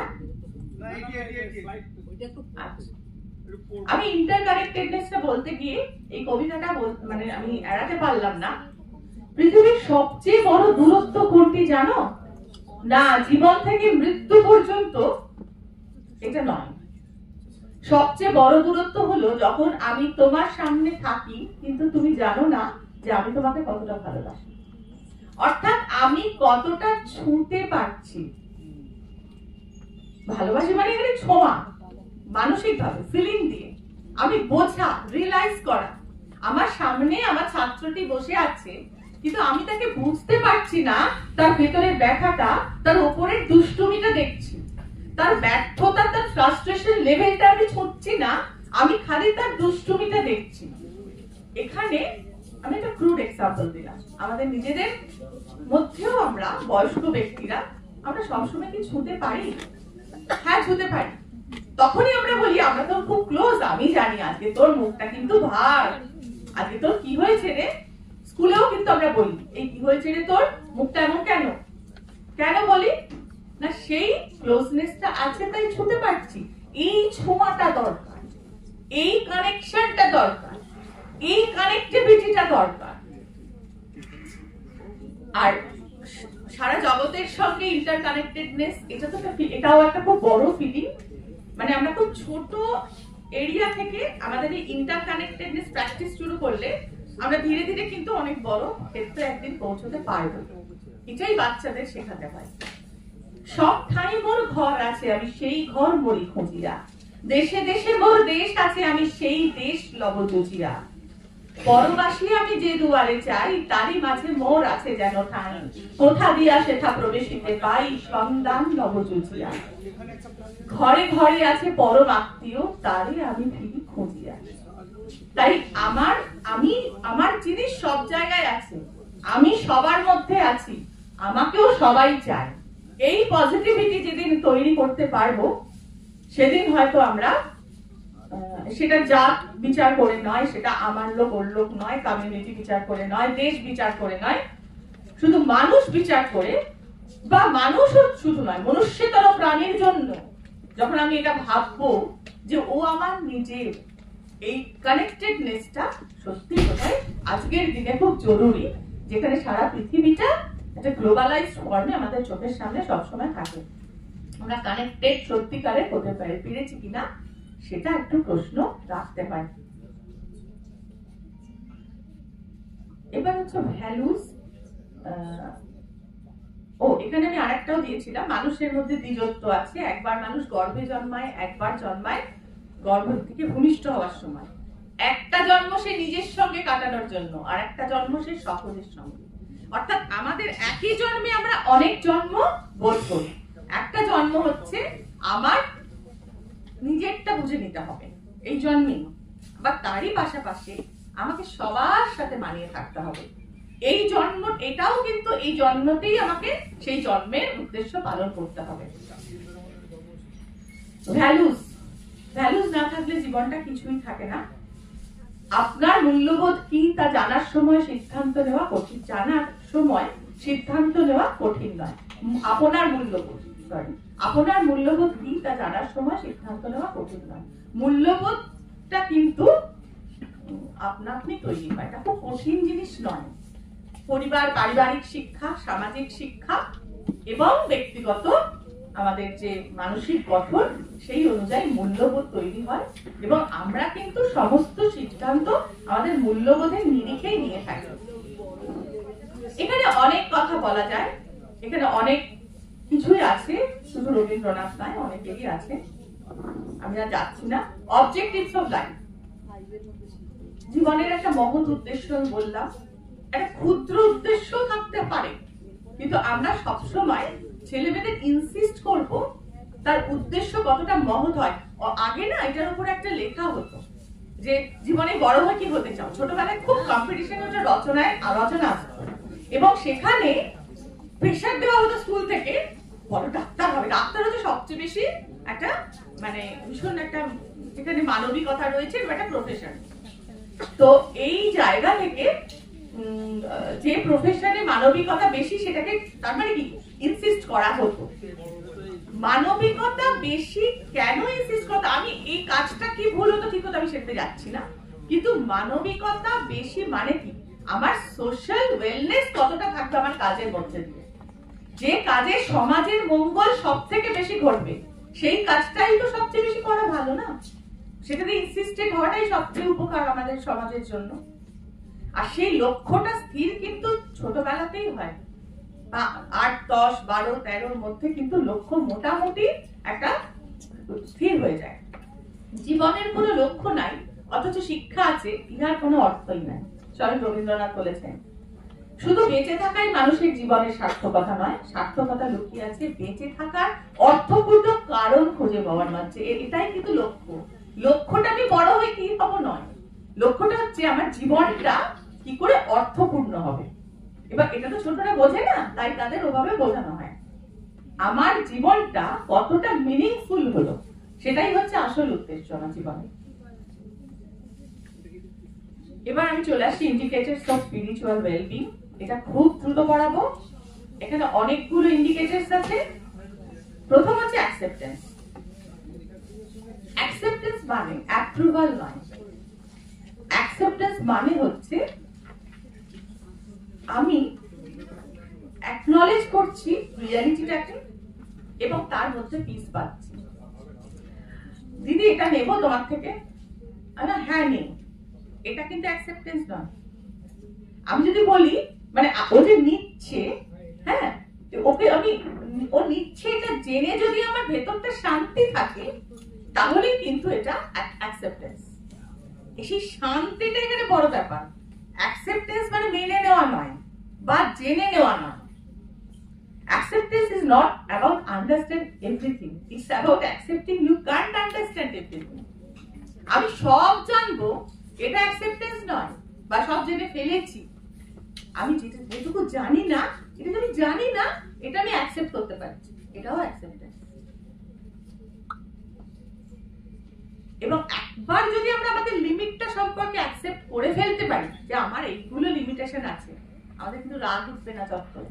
আমাদের তখনই রাগ ওঠে, ক্রোধের সৃষ্টি হয় যখন আমরা এই অ্যাকসেপ্টেন্সটা থাকে না নিজেদের। আমরা বুঝতে পারছি না যে আমাদের সমস্যা আছে, এই সমস্যাটাকে আমরা মূল করে দেখছি না, আমরা দেখছি যে তার বিরোধিতা যেটা হচ্ছে সেটাকে আমরা মূল করে দেখছি। Acceptance of what has happened is the first step to overcoming the consequences of any misfortune. The first step toward change is awareness. The second step is acceptance. এটা ভীষণ বড় কথা। আমাদের প্রথম আমরা জিনিসটা সম্পর্কে সচেতন হই, তারপরেই কিন্তু স্টেপ হচ্ছে অ্যাকসেপ্ট করা। সচেতন হওয়ার মধ্যে দুটো জিনিসই থাকে। আমি জানলাম, আমি যেদিন জেনেছিলাম আমার মায়ের ক্যান্সার ধরা পড়েছিল, সেই দিনটা হচ্ছে সতর্ক হয়েছে, জেনেছিলাম, সেটা অ্যাকসেপ্ট করতে আমাদের, তারপর মা যতদিন না সুস্থ হয়েছে তত দিন লেগেছে। সত্যি বলতে কি ওটা অ্যাকসেপ্ট করে উঠতে পারিনি, প্রথম দিকে প্রচুর সময় লেগেছে, এবং সেই অ্যাকসেপ্ট করতে আমি পারিনি বলে আমার বাবাকে আমি কাছে মানে সেই জায়গাটায় দিতে পারিনি বলে তিনি চলে গেছিলেন, এটা আমি মনে করি। অ্যাওয়ারনেস ফার্স্ট স্টেপ, কিন্তু অ্যাওয়ারনেস ফার্স্ট স্টেপ, কিন্তু অ্যাকসেপ্টেন্স হচ্ছে আরো জরুরি স্টেপ। অ্যাওয়ারনেসের সঙ্গে অ্যাকসেপ্টেন্সটা খুব জরুরি যে কোনো বিষয়। আমি জানলাম আমার ছেলে এই অন্যায়টা করেছে, কিন্তু আমি মানতে পারলাম না, জেনে লাভ নেই বাবা মা হিসেবে। অ্যাকসেপ্টেন্সটা সর্বক্ষেত্রে জরুরি। ফেথটা একটা কথাই বুঝিয়ে দিই, আপনারাও বুঝবেন আমিও বুঝবো। ফেথ হচ্ছে আমাদের ছাত্র বা আমাদের সন্তান, আমরা যদি তাকে বিশ্বাস করি না, বা যাকে হোক আমরা যদি বিশ্বাস করি, যখন সেই বিশ্বাসটা একটা এত শক্তিধর, সত্যিকারের বিশ্বাস হতে হবে, ফলস নয়। যদি সত্যিকারের বিশ্বাস করতে পারেন, সেটা শুধু আপনাকেই স্ট্রং করবে তা নয়, যার উপর বিশ্বাস করছেন তাকে তার অনেক বেশি শক্তি দেবে। এটা কি জানেন? এটা জানতেন না তো? আমি আমার ছাত্র বা ছাত্রী কোনো ধরুন অন্যায় করে যদি বা পড়াশোনা করছে না, যদি তাকে একটু বলে দেখবেন এটা, যে আমি কিন্তু জানি তুমি কিন্তু ভীষণ ভালো করতে পারো, না কোনো আলাদা করে তাকে অ্যাপ্রিশিয়েট করতে হবে না, তার ভুলভাল কাজগুলোকে অ্যাপ্রিশিয়েট করতে হবে না, কিন্তু আমি জানি তুমি ঠিক করতে পারো, আমি এটা জানি, আমি তো জানি। তার কনফিডেন্স নেই, যে খারাপ হয়ে যায় না তার কনফিডেন্সটা সবার আগে ল্যাক করে ভালো হবার থেকে। দেখবেন আপনার বিশ্বাস, আপনাকেও করতে হবে সেটা বিশ্বাস, সেই অনুযায়ী ওর সাথে আচরণ করতে হবে আপনাকে, কন্টিনিউটি থাকবে তার, কিন্তু আপনার বিশ্বাস তার মধ্যে আরো শক্তি যোগাবে যে সে সেটা পারবে। এই শক্তিটা তার ছিল না, যে আপনার থেকেই পাচ্ছে, কিন্তু এটা হচ্ছে বিশ্বাস।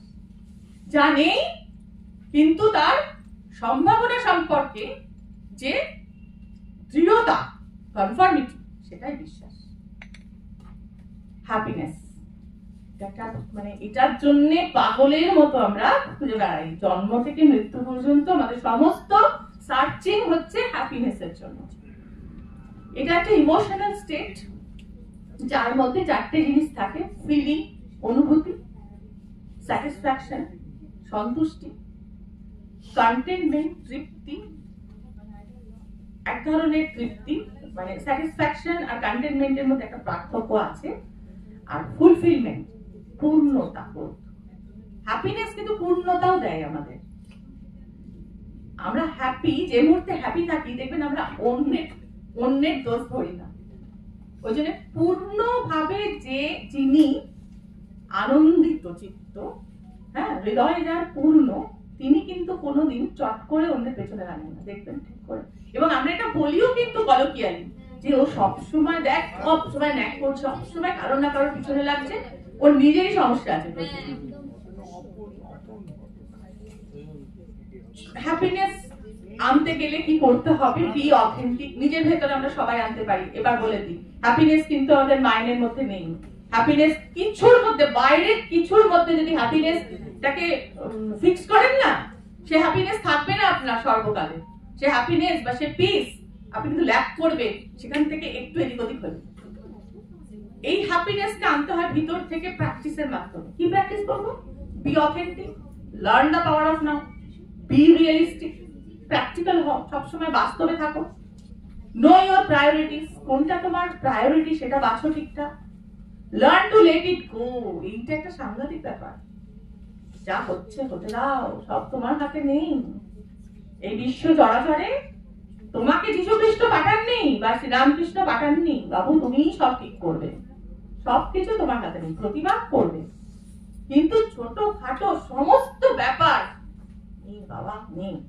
যত বলতে পারবে তত শান্তি থাকবে। কন্ট্রোল ইউর অপশনস, বেশি অপশনস খুঁজতে যেও না। বি গ্রেটফুল, এটা ভীষণ দরকার।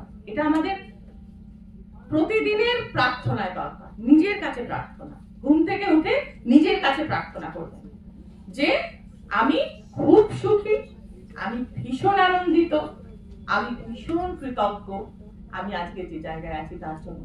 ভেবে দেখবেন আমাদের থেকে অনেক ট্যালেন্টেড লোকেরা আমাদের বয়স পর্যন্ত এসে পৌঁছয় না। এই মুহূর্তে আমার সেই হতভাগ্য আরজি করেন ডাক্তারটার কথা মনে পড়ল। সেলিব্রেট অ্যালং দ্য ওয়ে, সমস্ত জীবনটাই সেলিব্রেশনের জীবন, আমরা ভুলে যাই সেটা। অল গিভ টু আদার্স, অন্যদের মানে এটা তো আর বলার অপেক্ষা রাখে না। ইনভেস্ট ইন ইউ, এটা হচ্ছে নিজের মধ্যে নিজে একটু একটু কালমিনেট করবে। সেলফ কালমিনেশনটা খুব জরুরি। শুধুমাত্র সোশ্যাল বিং হয়ে না থেকে, এটা আমি কাল বলেছিলাম যে কোনো একটা সময় একটু নিজের সঙ্গেও থাকা প্র্যাকটিস করবেন। তাতে না নিজের কি করছি না করছি প্রতিদিনের দৈনন্দিন বা সাপ্তাহিক আমাদের একটা চিত্র আমাদের চোখের সামনে পরিষ্কার থাকবে, যা থেকে আমরা পরবর্তীকালে রেকটিফাই করতে পারি নিজেকে। কারেজ, সাহস, চিত্ত যেথা ভয় শূন্য, উচ্চ যেথা শির, শুনে শুনে বড় হয়েছি। Doing the right thing in the face of difficulty and following the one's conscience instead of the crowd, এটা হচ্ছে মানে কারেজের মূল বৈশিষ্ট্য। একদম সঠিক কাজটা করা সমস্যার মুখে দাঁড়িয়ে, এবং নিজের বিবেকের আলোয় পথ চলা। ক্রাউড কি করছে না দেখে আমার যেটা মনে হয়েছে আমি সেটা বলবো, আমার যেটা মনে হয়েছে আমি সেই আচরণ করব। ক্রাউড কি করছে না, হ্যাঁ নিশ্চয়ই ক্রাউডের কথা শুনবো যদি আমার কনসায়েন্স মেলে। কনসায়েন্স বলছি কিন্তু কথাটা, অন্য কিছু বলছি না কিন্তু। Conscience, how can you improve, তাহলে আমরা কারেজ কি করে বাড়াবো? Expand your horizons, try acting instead of reacting. কাজ করব প্রতিক্রিয়ার বদলে, অন্যকে কাজ করছে সেই কাজের প্রতিক্রিয়া না জানি নিজে এগিয়ে গিয়ে সে কাজটাতে অংশগ্রহণ করবো। ফলো ইওর হার্ট, হৃদয়কে অনুসরণ করব। আমরা করি না, জানেন তো, আমরা বলি কিন্তু আমরা করি না। আমার মন চাইছে যে ওই মেয়েটাকে উনি বুঝছেন অতটা বকা উচিত নয়, কিন্তু বলি না। বলতে পারলে একটা শান্তি হয় ভেতরে, এবং বলাটা জরুরি যেখানে, বিশেষত অল্প বিস্তর ক্ষেত্রে ঠিক আছে। Perseverance through adversity, stand up for what's right, এইগুলো তো আপনাদের জানাই আছে।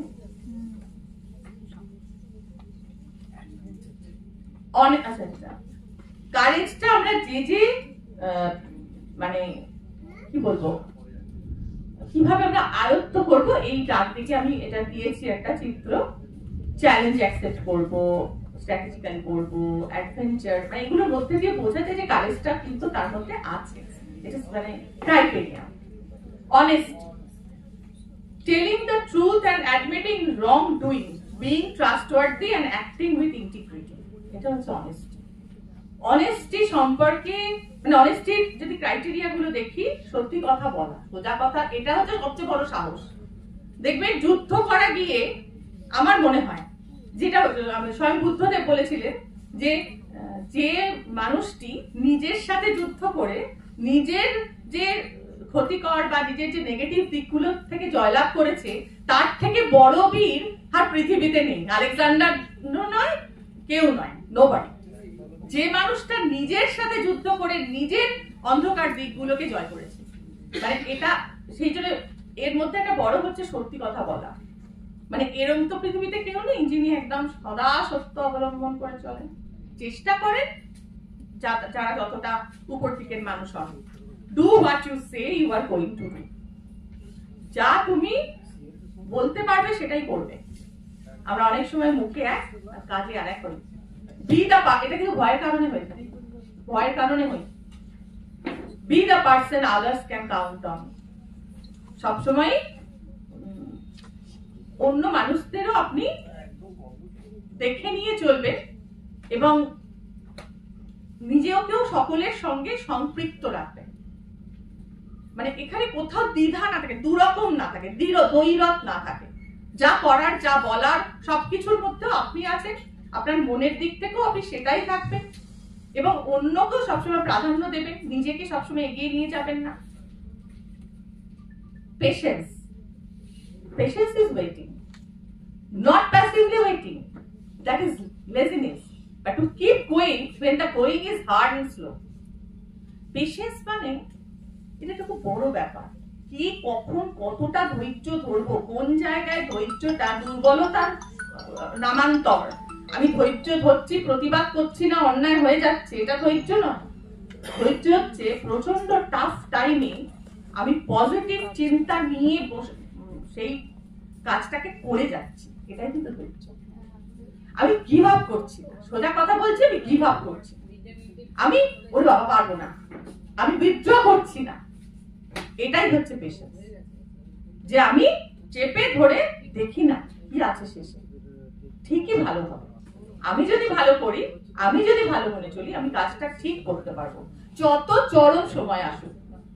পৃথিবীর বৈজ্ঞানিক আবিষ্কারগুলোর গল্প যদি পড়েন, প্রত্যেকটা বৈজ্ঞানিক কি চরম মানে ডিফিকাল্টি লেভেল ডিফিকাল্ট টাইম পেরিয়ে এসছেন এবং কিন্তু ছেড়ে দেননি। ছেড়ে দিলে সেই আবিষ্কারগুলো আর হতো না।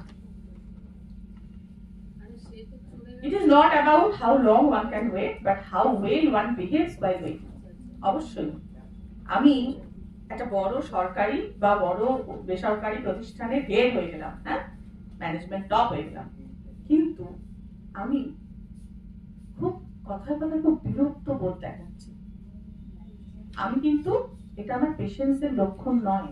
আমি সব কাজ করছি ঠিক করে, সব কাজ করিয়েও নিচ্ছি, কিন্তু আমার যে ক্ষণে ক্ষণে ওই বিরক্তি বোধ, সেটা কিন্তু আমার ক্ষেত্রে আমার ইমপেশেন্সের পরিচয়। আমি কাজ সব করছি, সব সাকসেসফুলি করছি, যখন এরকম টাফ টাইম যায় তখনও বিহেভটা আমাদের বিহেভিয়ারটা ঠিক আছে কিনা, সেটাও কিন্তু একটা প্রতীক্ষা, অবশ্যই একটা নমুনা। Humility means being modest and not thinking you are better or more important than others. বিনয়, সোজা কথা, এমন বিনয় নয় যে অন্যায়কে মেনে নেওয়া, এটা হচ্ছে নিজের সীমাবদ্ধতাটাকে মেনে নেওয়া, নিজের ক্ষমতাটাকে জানা, অন্যকে ওভার পাওয়ার না করা। হিউমিলিটি একটা খুব বড় কনসেপ্ট, এটা ছোট থেকে এটাও আমরা শিক্ষা করি, এবং সেটা করতে গেলে কি কি করতে হবে বা হিউমিলিটিটাকে বুঝতে গেলে এই ওয়ার্ডস গুলো খুব জরুরি। এটা আমার দেওয়া আছে, এটা আমি এখন আর পড়ছি না, আমি আপনারা পিপিটি পেয়ে যাবেন। উইলিংনেস, প্রচন্ড তাগিদ থাকে, তাগিদ না থাকলে, ইচ্ছা না থাকলে আমরা কিছুই করতে পারবো না। এটাও কিন্তু স্পিরিচুয়ালিটির একটা খুব বড় জায়গা। ইচ্ছা, যদি সদ ইচ্ছা, আমরা অনেক সময় অনেক ধর্মের কথায় এই কথাটা শুনতে পাই, সদ ইচ্ছা, এটা জরুরি। একটা ভালো কাজ অনেক বাধা থাকে, সব লেভেলে বাধা থাকে, কিন্তু সেই ভালো কাজ করার সদিচ্ছা থাকলে সেটা একটা সময় না একটা সময় হয়ে যায়। আমরা সব বাধা পেরিয়ে যাই সদিচ্ছার জন্য। ভালোবাসা, এর থেকে বড় কথা তো এত ছোট ওয়ার্ডে এত বড় কনসেপ্ট, এটাকে আর আমি কি বলবো, এটা একদমই কোনোভাবে ক্ষুদ্র অর্থে নেওয়া যায় না। আমরা আমাদের দেশ মাকেও ভালোবাসি, আমরা আমাদের মা বাবাকেও ভালোবাসি, আমরা আমাদের ভাই বোনেদের ভালোবাসি, সন্তানকে ভালোবাসি, আবার তথাকথিত ভালোবাসা ভালোবাসিও হয়। Love is life and if you miss love you miss life. জীবন মানেই ভালোবাসা, এই জীবনের সবটুকুই ওটার মধ্যে রয়েছে, আর বাকি কিচ্ছু নেই। যার ওটা নেই সে জীবনে কিছুই পেল না, সে কোটি টাকা পেলেও পেল না, এটাই হচ্ছে মোদ্দা কথা। The 18 modern love languages আছে দেখবেন, accountability, active listening, acts of empathy, মানে ভালোবাসার ভাষাগুলো এটা হয়। আপনাকে যে ভালোবাসবে না সে কিন্তু এইগুলো রাখবে আপনার প্রতি, কম বেশি এইগুলো আপনি তার মধ্যে দেখতে পাবেন। এইটা আমি রেখেছি এখানে ওই জন্য। ইন্টিগ্রিটি, সমন্বিত থাকতে হয়, ওয়ার্ক প্লেসে এটা খুব বেশি জরুরি। ইন্টিগ্রিটি অনেক কিছুর মধ্যে দিয়ে অর্জন করতে হয়, গ্র্যাটিটিউড, অনেস্টি, ওপেননেস, এগুলো দিয়ে একটা ইন্টিগ্রিটি তৈরি হয়, যেটা আমাদের সামাজিক জীবনে অত্যন্ত জরুরি, এবং এটা রাখলে তবেই আমাদের ব্যক্তিগত সেই স্পিরিচুয়ালিটিটা আমরা অর্জন করতে পারবো। এরপর হচ্ছে ইন্টিগ্রিটি কি করে কাজ করে, আমি ঠিক করছি এটা। সেলফ ডিসিপ্লিন ভীষণ জরুরি। নিজেকে শান্তি দেবার জন্য সেলফ ডিসিপ্লিন ভীষণ জরুরি। শুধুমাত্র দৈনন্দিন রুটিন নয়, সমস্ত কাজ, জীবনের সমস্ত কাজে যদি আপনি সেলফ ডিসিপ্লিন না হন, বাইরে থেকে আরোপ করে কাউকে ডিসিপ্লিন শেখানো যায় না, কাউকে শেখানো যায় না। যতই বাবা মা বকুক, দেখবেন তার যে ছেলেটি সেলফ ডিসিপ্লিন সে কিন্তু ওটা নিয়েছে, আর যে নয় সে তাকে হাজার বকু করতে পারেনি। আমার পরিচিত একটা আছে, যমজ তারা, হ্যাঁ, দুই ভাই, একজন ক্লাসে ফার্স্ট, একজন ক্লাসে লাস্ট, ফেল করতো। যে ফার্স্ট হতো সেও একই বাবা মার সন্তান। অদ্ভুত, যমজদের মধ্যে তো মিল থাকে, বাকি সব দিক মিল। একজন যত পজিটিভ, একজন তত নেগেটিভ। একজনের মধ্যে যত পজিটিভ কোয়ালিটি, একজন তত নেগেটিভলি। দুজনেই খুব হাইলি ট্যালেন্টেড, দুজনেই খুব, একজন টোটালি পজিটিভলি, একজন টোটালি নেগেটিভলি। সেলফ ডিসিপ্লিনের কোথাও মানে ওই নিজস্বতা সেইখানেই দরকার। Service, a service is any act of performance. আচ্ছা, সার্ভিস মানে সোজা কথা হচ্ছে কোনো প্রোডাক্ট নয়। আমি ওকে একটা গোলাপ ফুল দিলাম, ওটা সার্ভিস নয়। সার্ভিস হচ্ছে এমন একটা ব্যাপার যেটার মাধ্যমে অন্যকে আমি সাহায্য করলাম, সার্ভ করলাম। অন্যকে আমি সেই জিনিস দিয়েও করতে পারি, সেই মুহূর্তে তার একটা পেন দরকার, আমি দিলাম। কিন্তু এমনি পেনটা যখন দিলাম, ওটা সার্ভিস নয়।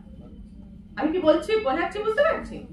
প্রয়োজনে মানুষের পাশে এমন ভাবে কিছু অ্যাক্ট করা যেটা খুব প্রোডাক্টিভ হবে। মরাল এথিক্স আর স্পিরিচুয়াল ওয়েলবিং। মরাল আর এথিক্স এই দুটো খুবই কাছাকাছি বিষয়। আমি এক কথায় বলে দিচ্ছি, মরাল হচ্ছে গুড অর ব্যাড, ভালো কি মন্দ। ছোটবেলা থেকে জানতে জানতে মুখস্থ হয়ে গেছে, যা ভালো এগুলো ভালো, এটা করবে ওটা করবে না, এটা তৈরি হয়ে যায়। এই যে জানতে জানতে, ইনপুট নিতে নিতে আমরা যখন একটা কোড অফ কন্ডাক্ট তৈরি করে ফেলি ভেতরে, সেটা হচ্ছে এথিক্স। অর্থাৎ যখন বিচ্ছিন্ন ভাবে যখন আসছে, তখন হচ্ছে ওটা মরাল। মরালিটি শিক্ষা দিচ্ছে বাবা মা। আর যখন সেটা একটা বাঞ্চ অফ মরালিটি আমাদের তৈরি হয়ে যাচ্ছে ভেতরে একটা অর্ডারে, এবং সেটা সোশ্যাল কন্ডাক্ট বা সোশ্যাল রুল হিসেবে আমাদের মানে আমরা জেনে যাচ্ছি, সেটা হচ্ছে এথিক্স। আর মরালিটি আর এথিক্স যাই বলুন না কেন, এগুলো আমাদের জানতে গেলে, ভালো বুঝতে গেলে, ছেলে মেয়েদের বলতে গেলে, সোজা ভাষায় বলতে গেলে প্রচুর জ্ঞান ভাববে। মানে আমার নিজেরও এখন মনে হচ্ছে, ইনফ্যাক্ট আমি কি জ্ঞান দিতে বসেছি সেই ছোটবেলাটার মতো। আমি বোঝাতে চাইছি যে কানেক্টেডনেসটা, আর কিছু না। আমি ওই জন্য সরাসরি বিষয়টাতে যাচ্ছি না। এইটা বোঝাতে গেলে আমি আপনাদের একটা জিনিস দেখাই একটু। এই যে এইরকম স্টোরি, হ্যাঁ, বা তার সাথে ছবি, হ্যাঁ, নেট থেকে ডাউনলোড করে এইগুলো এখানে দেওয়া আছে, সিলেবাসও সেভাবেই বলা আছে। একটু এই স্টোরিগুলো ওদের আপনারা বলবেন, ওরা বলবেন ক্লাসের মধ্যে যে 4টে স্টোরি তোমরা 4 জন পড়ে আসবে, এখানে বলবেন 4টা সবচেয়ে ভালো হবে। আমি তারটা এবার ম্যাগাজিনে বা নিজের মতো করে বলা জিনিস, কিন্তু নিজের মতো করে বলবে, তাহলে তোমাদের প্রোগ্রামে আমি বলাবো। মানে এরকম ভাবে একটা তাদের মধ্যে মরালিটিটা জাগানোর জন্য। এটা ছোটবেলা মনে হচ্ছে, কিন্তু জিনিসগুলোর অনেক গভীরতা রয়েছে। ছোটবেলায় চর্চা হচ্ছে বলে তারা কেউ কোনো অন্যায় কাজে যুক্ত থাকে না, তাদের এটা তৈরি হয়ে যাচ্ছে, তা কিন্তু নয়। আমাদের মরাল সায়েন্স ছিল ছোটবেলায়, এখন যদিও সেটা সরাসরি নেই, যেগুলো পড়ানো হয় না তা নয়। এরকম ছবি দিয়ে, গল্প দিয়ে, বা গল্পের বই এনে, ওটা বড় গল্প, আমি তো এখানে ছোট ছোট জাস্ট আপনাদের এক্সাম্পল দেওয়ার জন্য এনেছি। এরপর হচ্ছে বিহেভিয়ার, থার্ডটাতে চলে গেলাম, সায়েন্স অফ স্পিরিচুয়ালিটি। এইটা না একটুখানি মানে বলার আছে, স্পিরিচুয়ালিটিটা আমরা কি করে বিহেভিয়ারের মধ্যে অ্যাডাপ্ট করব। এইগুলো কিছু সাইন আছে, আগে আমরা দেখে বুঝবো। সাইনগুলো জানতে পারলে সেটা আমরা অ্যাডাপ্ট করতে পারবো বা বলতে পারবো যে এগুলো অ্যাডাপ্ট করো তোমরা। অবজার্ভিং দ্য প্যাটার্নস, আপনারা সব পেয়ে যাবেন, আমি দিয়ে দেবো। গ্রুপ হয়েছে তো একটা গোটা, আমি সব কটা মনে পাঠিয়ে দেবো। এখন শান্ত হয়ে বসে যা বলছি শুনে নিন, কারণ time is going on. Observing the pattern, this awakens about noticing who, what and where। আমি কোথায় আছি, কেন আছি, কিসের জন্য আছি। আমি যদি এটা বুঝি, তাহলে আমার আচরণে কোনোদিন বৈষম্য দেখা দেবে না। আর আচরণে যদি আমার সেরকম মানে মানে ডিটোরিয়েশন বা ডিস্টরশন না দেখা দেয়, তাহলে কিন্তু আমি কোনোদিনই অশান্তির শিকার হব না। আমাদের তো আচরণ থেকে অশান্তি তৈরি হয়, কেউ এটা কাউকে খারাপ কথা বলবে বা কেউ কাউকে দেখে ঠিক মতো রেসপন্স করবো না। আমাদের যদি মাথায় এটা সবসময় বসানো থাকে যে আমি কোথায় আছি, আমি কেন আছি, আমি কিসের জন্য এসেছি এখানে, এটা যদি সত্যিকারের ভিতরে আমাদের গেঁথে দেওয়া থাকে, আমরা কোড অফ কন্ডাক্টের বাইরে যেতেই পারবো না। Feeling a sense of connection with a sense of humanity. সব সময় যখন যে কাজ করি আমরা যদি একটুখানি কানেক্টিভ থাকি আমরা বড় হয়ে গেছি থাকি, এটা ওদের জন্য বলা যে এই কাজটা করছি এটা হিউম্যানিটির সাথে যুক্ত তো, অমানবিক নয় তো। এইটা সবসময় যদি ভেতরে কাজ করে তাহলে বোধহয় ওরা সেটা করতে পারবে না। আর না করতে পারলেই আমাদের ভেতরে কিন্তু শান্তি থাকবে। এটা করে ফেললেই দেখবেন অশান্তি হয়। যদি কখনো কারোর সঙ্গে একটু রূঢ় আচরণ করি, করার পরে কিন্তু করতেই ভালো করছি, সারাদিন খচখচ করে, মানে করাটা উচিত, করে আমাদেরও সবাই করে। বা নিজেদের বাড়ির লোককেই হয়তো একটু বাজে ব্যবহার করে ফেললাম, বা একটু তাড়াহুড়োর মাথায় একটু জোরে কথা বলে ফেললাম, না বলতেই হতো, ও তো ওই ভেবে বলেনি। আমাদের হয় এটা। Letting go of attachment, not letting attachments define one. Letting go of attachment মানে attachment তো নিজে থেকে তৈরি করা যায় না। attachment কিন্তু আমার আপনার একার হাতে নেই। হ্যাঁ, এটা সমস্ত সবসময় উভয় পক্ষের ব্যাপার।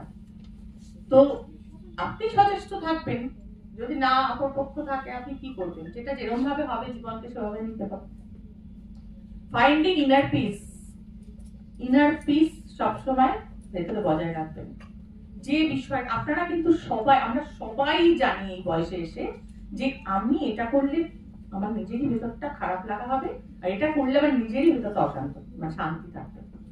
ওই জন্য অনেক সময় আমরা কি করি, যাকে এটা না করতে দিলেও চেঁচাবে, বাবা আমার ভালো লাগে না, এই জন্য বাচ্চারাতে মোবাইল ধরে দেবো না যে ও চ্যালেঞ্জ করবে না, বাবা আমি শান্তিতে থাকবো স্কুল থেকে এসে, না আমি সেটা বলছি না। কিন্তু এরকম অনেক কাজ আছে যেগুলো আমরা ছেড়ে দিলেও পারি। হয়তো রান্না দিদি খাবারের ঢাকনা না দিয়ে চলে গেছে, হ্যাঁ, পরের দিন মনে রেখে তাকে বলা, বললাম ঠিক আছে হয়ে গেল, বা পরে কখনো মনে পড়লো ওটাকে মনে রেখে বলতে হবে, এটা কিন্তু কাল ওকে বলতে হবে। ওকে আমি টাকা 10 টাকা দিই, আমি জাস্ট এক্সাম্পল দিচ্ছি, এটা কারোর ক্ষেত্রেই হয়তো নয়,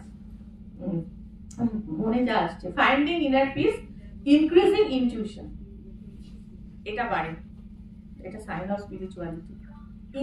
ইনটিউশন মানে একটা মানুষকে দেখে বা একটা ঘটনা দেখে এটা কোন দিকে গড়াতে পারে, একটা ইনটিউশন কাজ পাবে। All the energy the spiritually awaken human beings, এটা কাজ করে। এটা আমি দেখেছি যারা খুব স্পিরিচুয়াল পার্সন হয়, তুমি বলো স্পিরিচুয়াল পার্সন যারা হয় তাদের মধ্যে কিন্তু ইনটিউশনটা থাকে খুব। Having synchronicity, the feeling that the universe is conspiring to make something happen. এটা ইউনিভার্সের সাথে একাত্ম থাকার কথা, বা সবকিছুর সাথে একটা একাত্ম থাকার কথা এখানে বলা হয়েছে। এটা মানে থাকে একটা অনুভূতি, এবং সবসময় যে কিছু একটা ঘটছে এই ফিলটা তৈরি হয় ভেতরে, যে কোথাও কিছু একটা ঘটলে সেই সম্পর্কে একটা সেন্সিটিভিটি ভিতরে। স্পিরিচুয়াল পার্সনদের এটা একটা সাইন।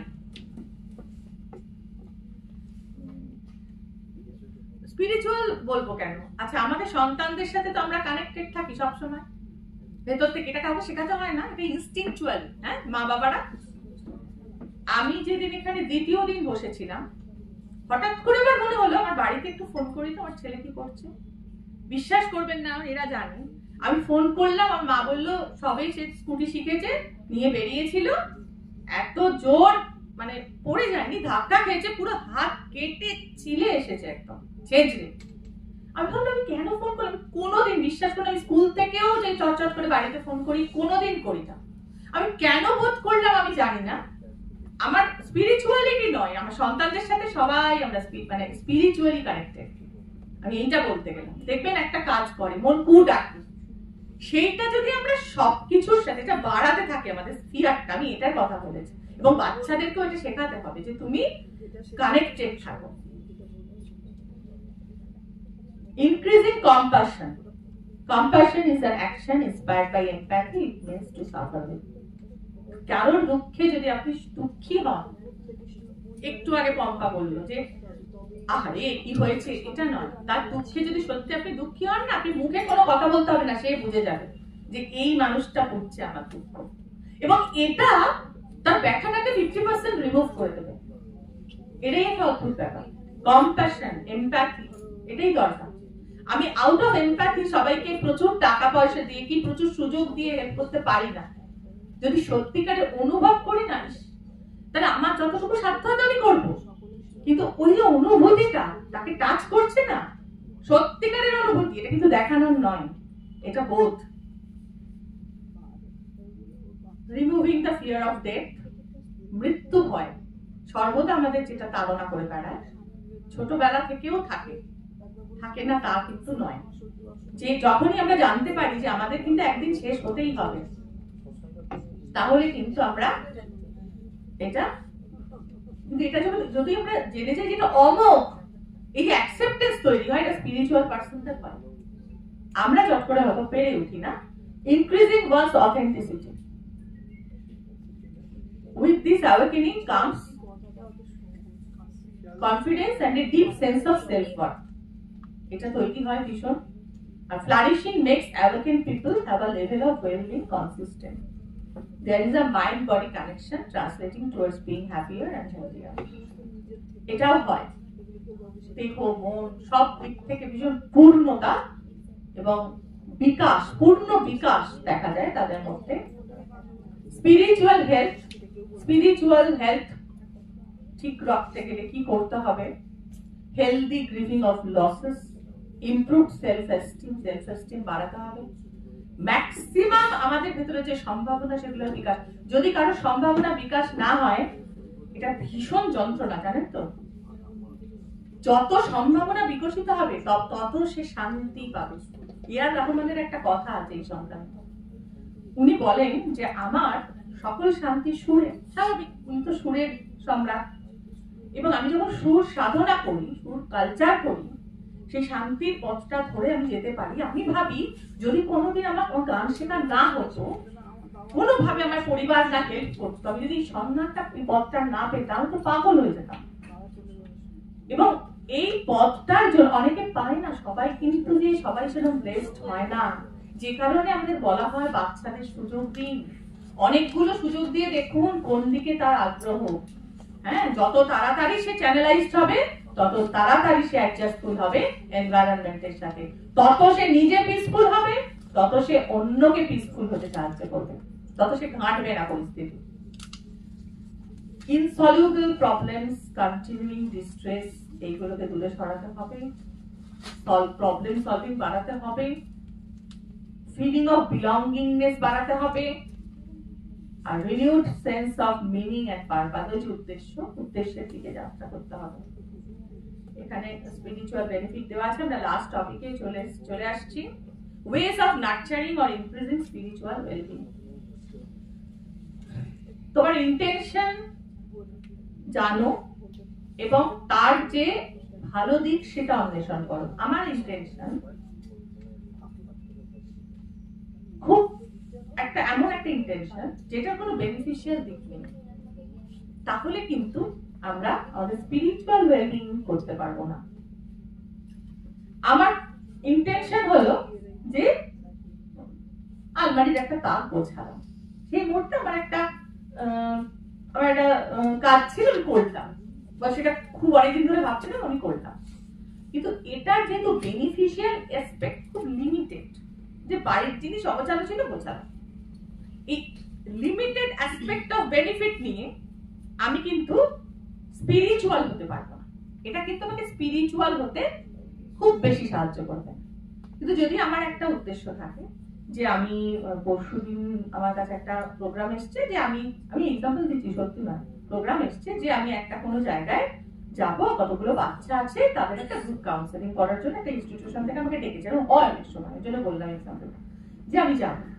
সেটা কিন্তু ওটার উদ্দেশ্যটা যেহেতু অন্যের হিতকর, পরহিতকর, যেটা আমার কোনো সেলফ ইন্টেনশন নেই, মানে আমার কোনো সেলফ কোনো কি বলবো পাওনা গন্ডা নেই, কিন্তু আমার মনে হচ্ছে যেটা করে আমি খুব স্যাটিসফ্যাকশন পাবো এবং এটা বেনিফিশিয়াল কিছু দিক আছে, তাহলে সেটা কিন্তু আমাকে স্পিরিচুয়ালিটির পথে অনেকটা বেশি ঠেলে। সেই গেম খেলতে গিয়ে দেখি না কোনো কিছুতে পয়েন্ট কম থাকে আর কোনোটাতে পয়েন্ট বেশি থাকে, এবং পয়েন্ট বেশি করতে গেলে আমরা সেই কাজগুলো বেশি করে করি, এরকম সেই ব্যাপারটাই।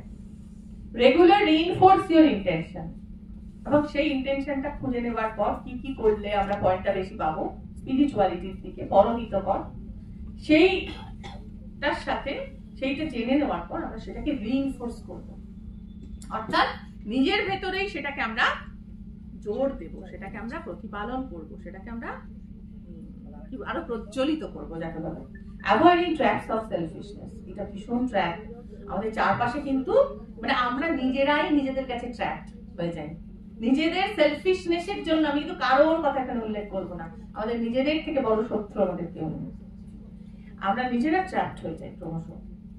না থাকতাম তো দেবো কেন, ওকে দিলেই তো পেয়ে যাবে সব। আরে পাক না, প্রবলেমটা কি আছে এটা কখনো ভাববো না, কিন্তু ঘুরে কেউ কেউ ভাবে, সবাই হয়তো ভাবি পরে এটাকে দিয়ে দিই। Avoiding deal with irresistible urge to cheat others. অনেক সময় মনে হয় বাচ্চাদের ক্ষেত্রে, এগুলো কিন্তু আমাদের বলছি আমি বলে বলে, এটা ইউজুয়ালি হয় ছোটদের, যে দেব না আমার জিনিস, কি দেখে নেব কি করছে, নিজেরটা বলবো না, এইগুলো কিন্তু স্পিরিচুয়াল ওয়েলবিং এর পথে ঠিক না। Remove your ডেলিউশনস। ডেলিউশন মানে নিজেকে খুব উচ্চমন্যতার মধ্যে না রাখাই ভালো, যে আমি খুব জানি, জানতে জানতে এগোচ্ছি, অবশ্যই জানি, কেউ জানি না তা নয়, জানি না এটা কোনোদিন ভাববেন না, এটা নেগেটিভিজম, কিন্তু জানি, জানতে জানতে এগোচ্ছি। জানার তো একটা বিরাট রাস্তা, বাচ্চারা যেন এটা জানে, যে তারা জানে না নয় বাবা, জানার রাস্তাটাতে আমরা একটু এগিয়ে, তোমরা একটু পিছিয়ে। এবার তুমি যদি রাস্তা থেকে সরে যাও পড়াশোনা বন্ধ করে, সেটা তো আমাদের কিছু করার নেই, কিন্তু আমরা সবাই এগোচ্ছি। একসময় আমার এগোনো থেমে যাবে, তখন তোমরা এগিয়ে চলে যেতে পারো আমাকে ছেড়ে, হতেই পারে, এভাবে বোঝাবে।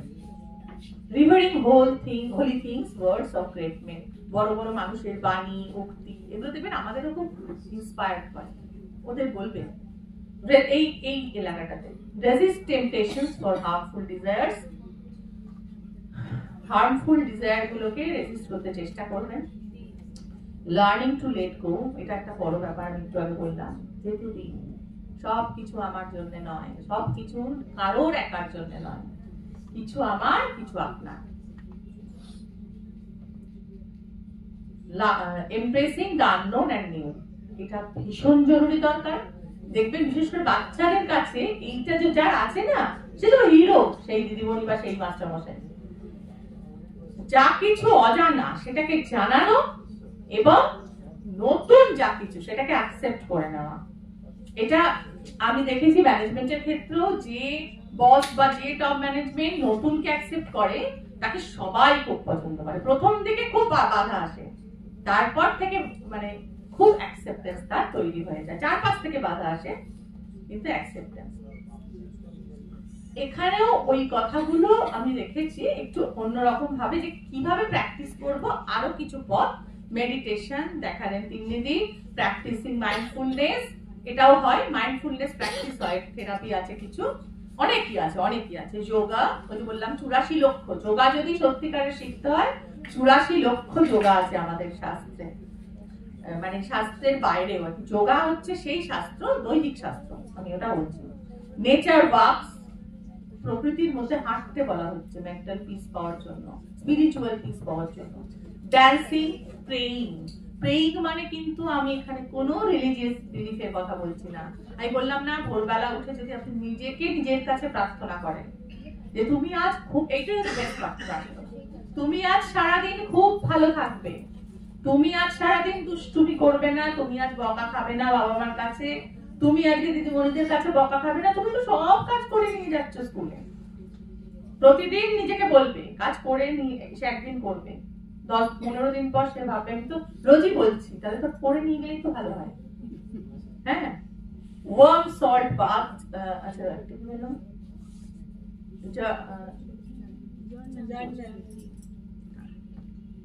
journaling, warm salt baths, breath work, setting intentions, uplifting music, decluttering your environment, daily affirmations, gratitude. প্রত্যেকটাই আমরা জানি কৃতজ্ঞতা, মিউজিক শুনতে বলবেন, না শিখলেও শুনলে দেখবেন মিউজিক থেরাপি যে কারণে এত এখন জনপ্রিয়। মিউজিক দেখবেন আপনাদেরও হয়, বুঝি না বুঝি, গান জানি না জানি, কিছু সুর আমাদের ভিতরটাকে যেন ধুয়ে দেয়। বিশেষ করে রবীন্দ্রসঙ্গীতের সুর দেখবেন শুনে, হ্যাঁ মন দিয়ে শুনছেন না, কিন্তু পরিবেশটাকেই একটা আপলিফটেড করে দেয়।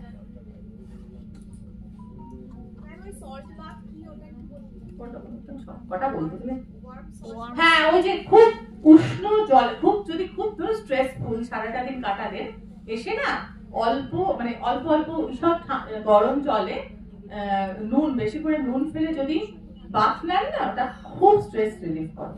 এখানে বিভিন্ন প্র্যাকটিসের কথাই বলেছি, এটা তাই। Feeling content with life, maintaining balance and control of life, building positive relationships, feeling a purpose and meaning, experiencing a connection with a power greater than oneself, accepting and growing from the challenges, helps to overcome hardship in life, spiritual people make healthier choices, help to live longer. এইরকম একটা পরিপূর্ণতার মধ্যে দিয়ে জীবন যেন আমাদের ছেলেমেয়েরা কাটায়, পরবর্তী প্রজন্ম কাটায়, একটা সামগ্রিক ভালো থাকার মধ্যে দিয়ে এই আকাঙ্ক্ষা নিয়ে, এই প্রয়োজনীয়তা নিয়ে কাউন্সিল এই সাবজেক্টটাকে এনেছে। আমি নিশ্চয়ই আশা করি যে আমরা সবাই মিলে আপনাদের সামনে সেই কানেক্টেডনেসটা তুলে ধরতে পেরেছি। আর একটা কথা লাস্ট, ফুরাই যাতা ফুরায় শুধু চোখে, অন্ধকারে পেরিয়ে দুয়ার যায় চলে আলোতে। সেশন ফুরিয়ে গেল, আমরা সবাই মিলে অনেকটা অন্ধকার থেকে অনেকটা আলোর দিকে চলে এলাম। এই আলোর যাত্রা পথে আমরা আপনাদের শরীর, আপনারাও আমাদের শরীর। ধন্যবাদ। আমার সেশন এখানে শেষ। যদি কারোর কোনো প্রশ্ন থাকে